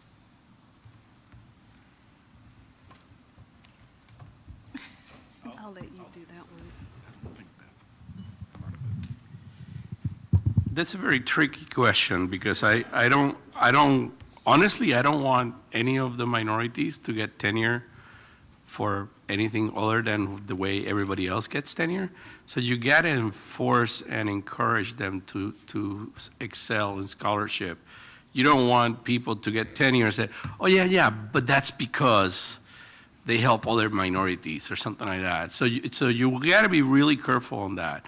Having said that, the challenge that I faced the most when I was growing up is that anytime there was a minority activity, I got called to participate. So I'll give you one very simple and quick example. At one point, I joined a search committee in electrical engineering at Virginia Tech as a computer science representative. They were hiring software, and they wanted somebody from our side.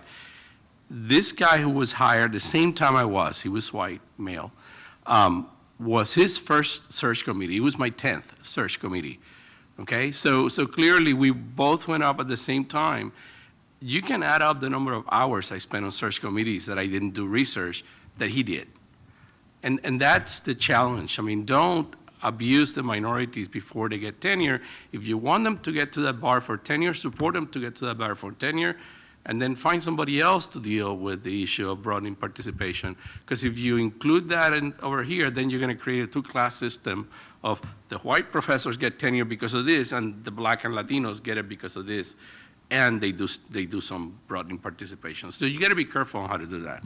So I wanted to chime in on that. So in terms of when we think about what's going on with the advanced institutes, and we're trying to advance women through tenure and also up from associate to full. In our institution, one of the things that we looked at, we looked at women of color. And in terms of that, the scholarship issue was there in terms of the time to do scholarship. And then so that when we participate in things, we have a challenge with the time to really devote to our science and figuring out how to protect that time. But when we are invested in certain activities, recognizing that, acknowledging that in our evaluations. So we have developed a Women of Color Coalition at the University of Houston, and part of that was a recognition to emphasize women of color scholarship and recognize when they do achieve something in scholarship to make sure it's publicized equally as their male counterparts. And also in terms of looking at women of color coalition as a network of scholars, because many times when you have faculty of color in isolation, that's a huge challenge in research. So I think when you ask the question about broadening participation, I think investing in the underrepresented minority faculty to become tenured is actually in itself broadening participation. So I think figuring out how you help us to be scholars and protect our time so we can do the scholarship and acknowledge that scholarship. That's what I'd say. So I didn't mention one of our initiatives at AAAS, and it's called Sea Change. So we know what the strategies and the best practices are for supporting diversity and inclusion, but at the faculty level, unless there are some cultural and institutional changes put in place from the top down and you have faculty buy-in, then you won't be able to move the needle. So Sea Change is a STEM equity initiative that AAAS has, and it's kind of like a scorecard for mechanisms to force faculty departments to invest in diversity and inclusion. And oftentimes, as you mentioned, the burden of doing diversity work falls on the diverse, the few diverse faculty, and it shouldn't be. So Sea Change is all about incentivizing faculty to do the work of diversity and inclusion because, your department wants to get recognized, your institution wants to get recognized. So it's not directly linked to tenure, but it is linked to making these overall institutional changes and actually giving your university and your department a scorecard on like how well are you doing with diversity and inclusion outside of mentoring diverse students, outside of getting specific advanced and broadening participation grants. So hopefully that'll go a long way for the institutional change that's needed.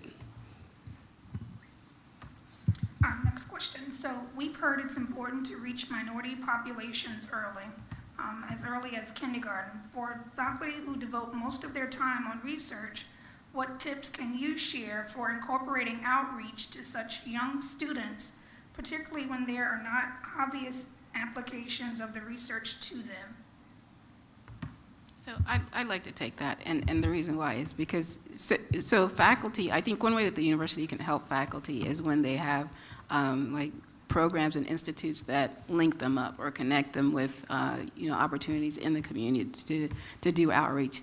So in my research, one of the things that we've actually done is gone into the university. I work with microbes and things like that, and started talking to kids as young as my kids' age, like when they were in elementary school. And even though they might not directly understand the application, getting them to put some dirt on a petri dish and see what grows. There's ways to go in and just let them see you. And part of my purpose for doing that, I have 2 young boys, is that their classmates see me, and they see me while they're in elementary school, and even if they don't remember that, they will remember the face, they will remember that someone like me came in and was a scientist, and that has had a big impact in kind of the conversations his friends have. And so I think, so even though it might not have a direct impact on your research, if the university creates those opportunities and have them see those faculty going out, it makes a big difference that young. Our dean calls it evidence proof, so the evidence that you exist. So. And I'll just say something on that since I've been doing outreach for 25 years in the community, working with parents and teachers, developing informal science programs. One thing, and NC State is a great example of collaborative partnerships, so STEM faculty partnering with faculty from the School of Education. So I worked at the Science House, I worked at the Friday Institute, I taught at the Math Science Education Network. So NC State, we're in a place that's already a great model for STEM faculty, collaborating with K through 12 education faculty. So I think just those collaborations, partnering on grants, Shirley Malcolm, my boss, had a big role in getting broader impacts into one of the major criteria for NSF. So how do you operationalize broader impacts? So I sit on a lot of review panels where they kind of just gloss over the broader impacts piece. And it's definitely an opportunity to actually enhance that outreach and engagement piece. So I think NC State is a great model, but again, those collaborative partnerships. This next question is easy. Will the slides be available? Yes, the slides will be made available. What are some strategies for encouraging students to seek help when they need it?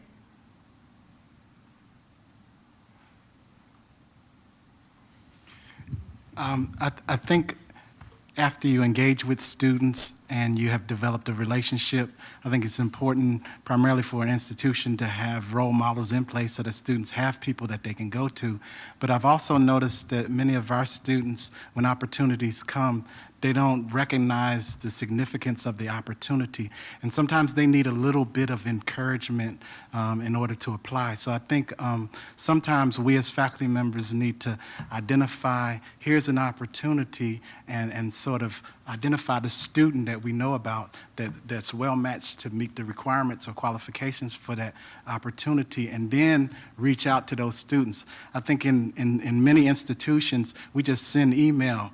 Lots. Here's a scholarship. Here's a broadening participation opportunity. You can go work for a company. And many of our students are actually from rural parts of the state, have never gone to a larger city in the state, much less would they travel to California for an internship opportunity. So many times it takes the Windsor Alexanders, the Harold Martins in the room to reach down and say, hey, Clay, this is an opportunity that is best suited for you. And if you take advantage of this opportunity, it will be wonderful for you. And so we need more people, if you will, that would take our students and do that.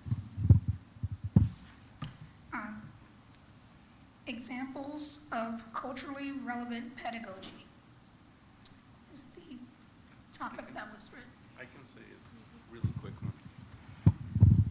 When I was at the University of Puerto Rico, Mayagüez, I used to teach a programming languages class. And one of the things that you do, programming languages class, is you create programming languages to understand sort of the internals of it.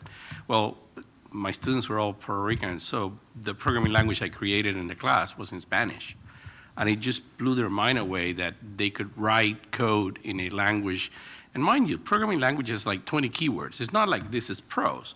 It's just a few keywords, and it's just the keyword. I mean, it really was nothing technologically significant, but to them, the fact that they could see a programming language in Spanish was sort of special.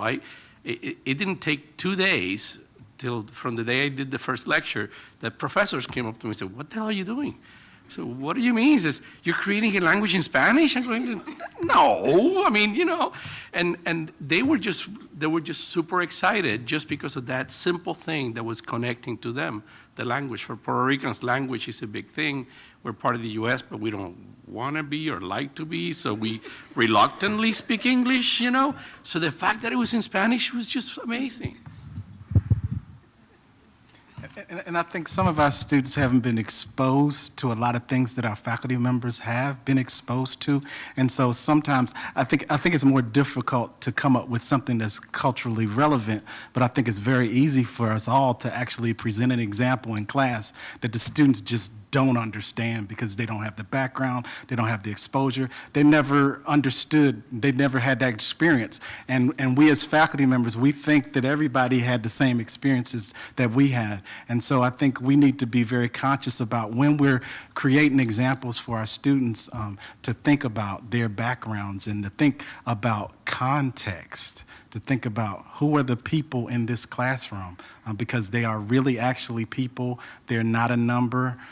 They have a background, and then teach towards that context. Can I mention one thing? And so we've been talking about classroom, but I wanted to also mention we should also think about it in terms of culturally relevant training of our graduate students, because there's a lot of, let's say, science and engineering that does not happen necessarily at the bench or in the labs, but outside at the networking parts where you're networking in conferences. What are those kind of norms that they need to be taught? And I would say that was one thing that after leaving NC State that I was not expecting. I didn't have the networks like they do in chemical engineering that I was just blown away by in terms of network of women of color. So those are things that you pick up along the way, but I think it's really important, especially for underrepresented minorities, to know how to be in the academy. 2 more questions. Can you please speak to the role that paying attention to intersectionality or not doing so enhances our efforts or impedes them to broaden participation? Can you explain what that term is first? Everybody may not know what the term is. Somebody. So as an African-American female in chemistry, so intersectionality refers to just those challenges and barriers for myself that would be based on gender and race. So the intersection of these two social constructs and, you know, how does that play out in society? I would say overall the challenges I've faced have been more so from being a woman. Being a woman and not necessarily an African American. At Dow Chemical, I was the only female manager for my whole division in analytical research, so I can definitely trace the issues and challenges that I've faced more so from being a female. When you look at women in science, we know that women are highly represented in the social and the life sciences, but when you get to the physical sciences like math and chemistry, African American females in chemistry are at extremely low numbers. So intersectionality, I think we don't pay enough attention to it. There's not enough research in that area. One thing graduate students can do, and it's something I did here at NC State, was I came in with my own program. So I basically built a program within a program. I wanted to focus on the issues that I cared about, which was broadening participation.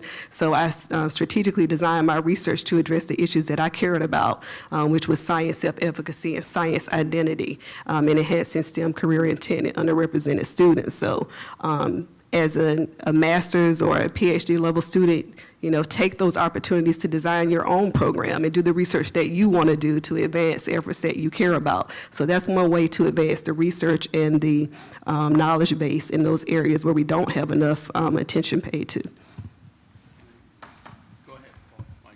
So I was going to say, you know, I echo this in terms of intersectionality, and it's interesting. It's always interesting to have this conversation, especially with other African American females. I would always say that my challenge or the things that I noticed the most has to do with my race and being one of the only people of color, whether I was at Sandia National Labs in our center or elsewhere. So I think this intersectionality is a real critical issue, both in career but also in partnership. And for when I left NC State, I came out of Hyper DSP group where, you know, I saw Sinitra, I saw Vince, I saw Dr. Gloster, I saw Dr. A.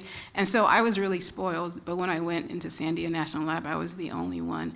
And there would be moments where I would walk in and walk out and not speak to a single person. So I think this intersectionality is really powerful, especially for URMs that are in programs where they are in isolation for a long period of time. So. And I'll say briefly for administrators out there in the crowd, when I joined my current job, they had started this program of women in computing, and it was already in place. I came in, task force, lots of women around the table, and the rationale was we lost half of our freshman female students in the first year. And it's like, okay, so we got a problem with women in computing, right? A couple years later, I found out that 40% of our female freshmen are underrepresented minorities. And I said, what percentage of those live in that half that leaves in the first year? It might not be a women problem. It might be a minority problem. It might be a female African-American problem.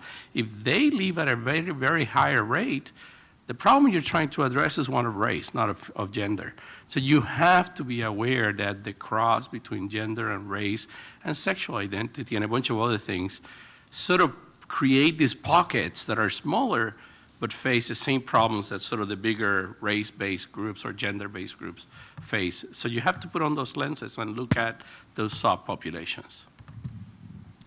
So the last question will allow you to kind of tie everything up with this last question. How do you define success when it comes to broadening participation for URMs in STEM?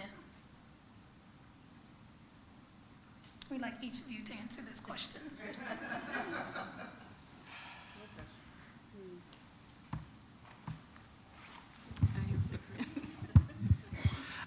I would like to define success not in numbers. The numbers are not going to change fast enough.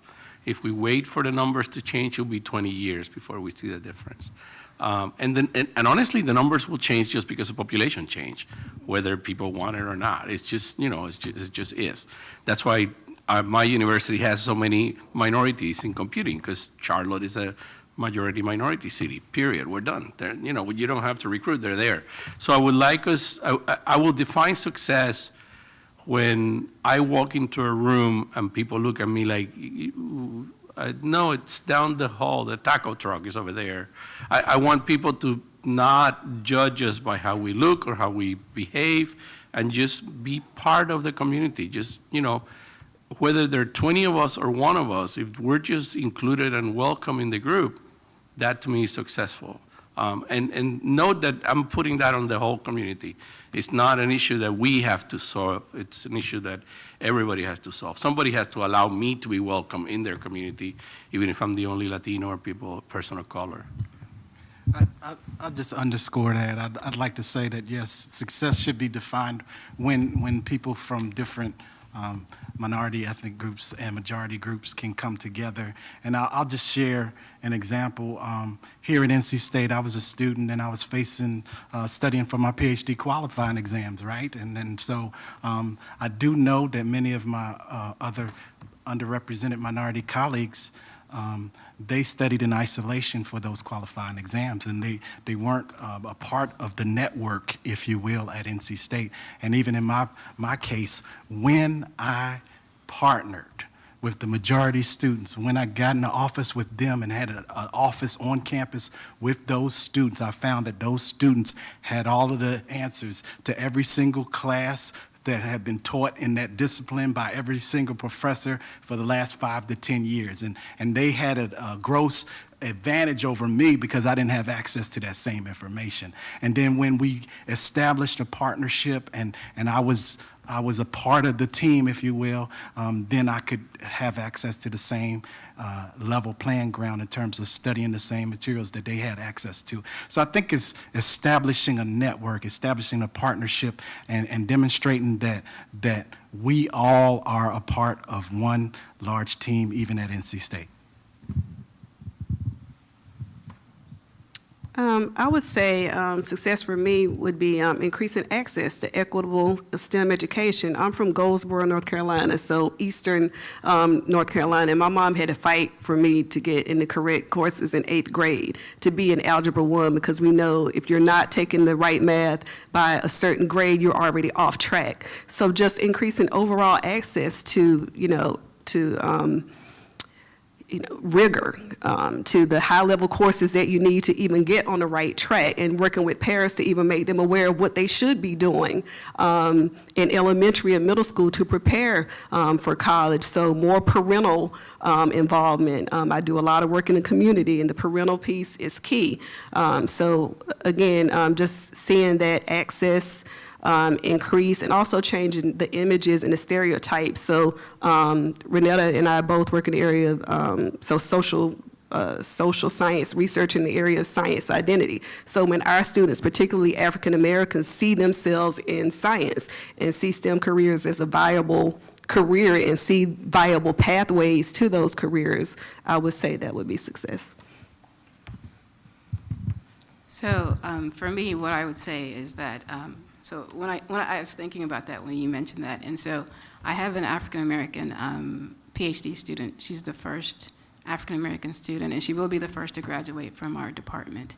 And so hearing her talk about her experiences and how she realizes, and the experiences that she has as being for a long time the only African American female student, always kind of gave me some pause, right? And hearing other African American females that are younger than me coming through the faculty program saying, feeling the same isolation that I felt, that gives me pause. So for me, success would be when those people like the faculty, the new faculty, or my student are not the only one, and where they have a sense of belonging when they walk into a department or when they walk into any type of scientific meeting, where they're not one of a few or one of the only one. To me, that is when I would say that we have success. Thank you. So I'd like to thank our panel and thank Angie for moderating those questions.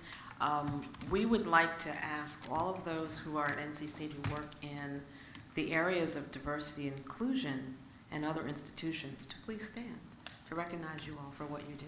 If you work in diversity, inclusion, broadening participation at NC State or beyond, stand up. Thank you.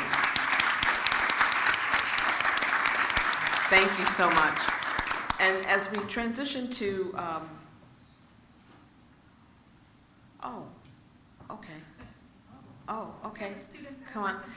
While he's, yeah, go ahead. My name is Brown. I'm a graduating undergraduate senior studying electrical engineering at State. And I did want to ask something.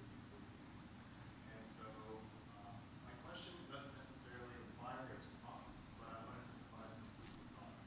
And Dr. Martin mentioned a fantastic point that we want to get more individuals in STEM even while they're young in school. Dr. Cole mentioned that when she was young and still in school, that math is hard. Look at these computers on the tables right here. These computers require the efforts of thousands of people and decades of innovation just to put this device on this table here. This gathering is hosted by Electrical Computer Engineering, so let's take that for example. It's 2018, and we generate innovation on scales on unimaginable levels compared to what we thought was possible 10 or 20 years ago. Anybody have a cell phone? Yeah. A cell phone looks like this, right? Remember the flip phone? No, I remember the one in those shoeboxes. Remember the beeper and the pager? When did that become obsolete? Remember the 2-pound brick cell phone? When did that become obsolete? The classroom experience where you have dozens, sometimes hundreds of students sitting in rows, staring at a blackboard, all with dozens, sometimes hundreds of learning styles, staring at a blackboard with a single professor with a single teaching style. When did that go obsolete? So my question for the panelists, as well as everyone in this room, is how can you and how will you innovate the classroom experience? That's a great note to end on. Thank you. Thank you so much. I invite you all to go and talk to our budding emerging leader about the answer to that question. Thank you so much for sharing. As we close, Dr. Stancil is going to come up and provide some comments. I want to say thank you so much to everyone who's come. And I want to say also that a number of you have experienced a lot of pain in what you've had to do and I'll share one quick point. When I was a new faculty member here, I went to a conference in Utah, and there was a gentleman there who looked like he was Indian from India, but he was actually African American. And he shared with me that he had spoken to one of my white male colleagues in my department, who was an assistant professor then, who is still here, that I collaborate with, and this person had told him, because he thought he was Indian, that I was only hired because I was black. But he didn't know that this guy was also African American. And he didn't know that this guy would meet me at a conference in Utah years later. So I had to come back to NC State knowing that this colleague had said these things about me, and I had to interact with him. So these are some of the things that happen to us that are painful, that we can't share. We don't share. We share with each other. I think we've come a long way. I'm so excited to be here, and I encourage you to continue working in broadening participation. And now, Dr. Stancil, sorry we went over time. But thank you so much. Let's give them a round of applause.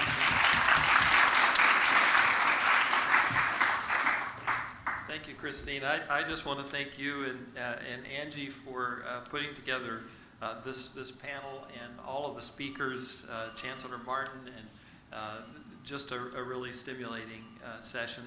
I would like to also echo my thanks to the organizing committee. Trudy Brown played a key role, as well as Bruce Grady and Greg Bird, Joel DeCoste. Just a lot of people contribute. Charles Hall, yes, a senior moment there from Charles Hall, who is our marketing and creative genius behind a lot of this. And of course, Dr. Alexander provided a lot of input as well. But I also want to thank, Chris and our ECE ambassadors. You see the students with the red shirts. These are a group of students who have volunteered really to try to spend their time to make ECE a great place to be. And they invest a lot of time, and it makes a big difference and is really appreciated as well. So this brings us to the end of the program. Again, I appreciate everybody's participation and contributions. I'd like to now invite everybody with an Eventbrite ticket to join us at the Piedmont Ballroom for a luncheon celebrating the New Windsor Alexander Faculty Award. And just in case you don't know where the Piedmont Ballroom is, which is close by, look for an ECE ambassador. One of the students with the red shirt will make sure that you find your way. So let's thank all of our speakers one more time.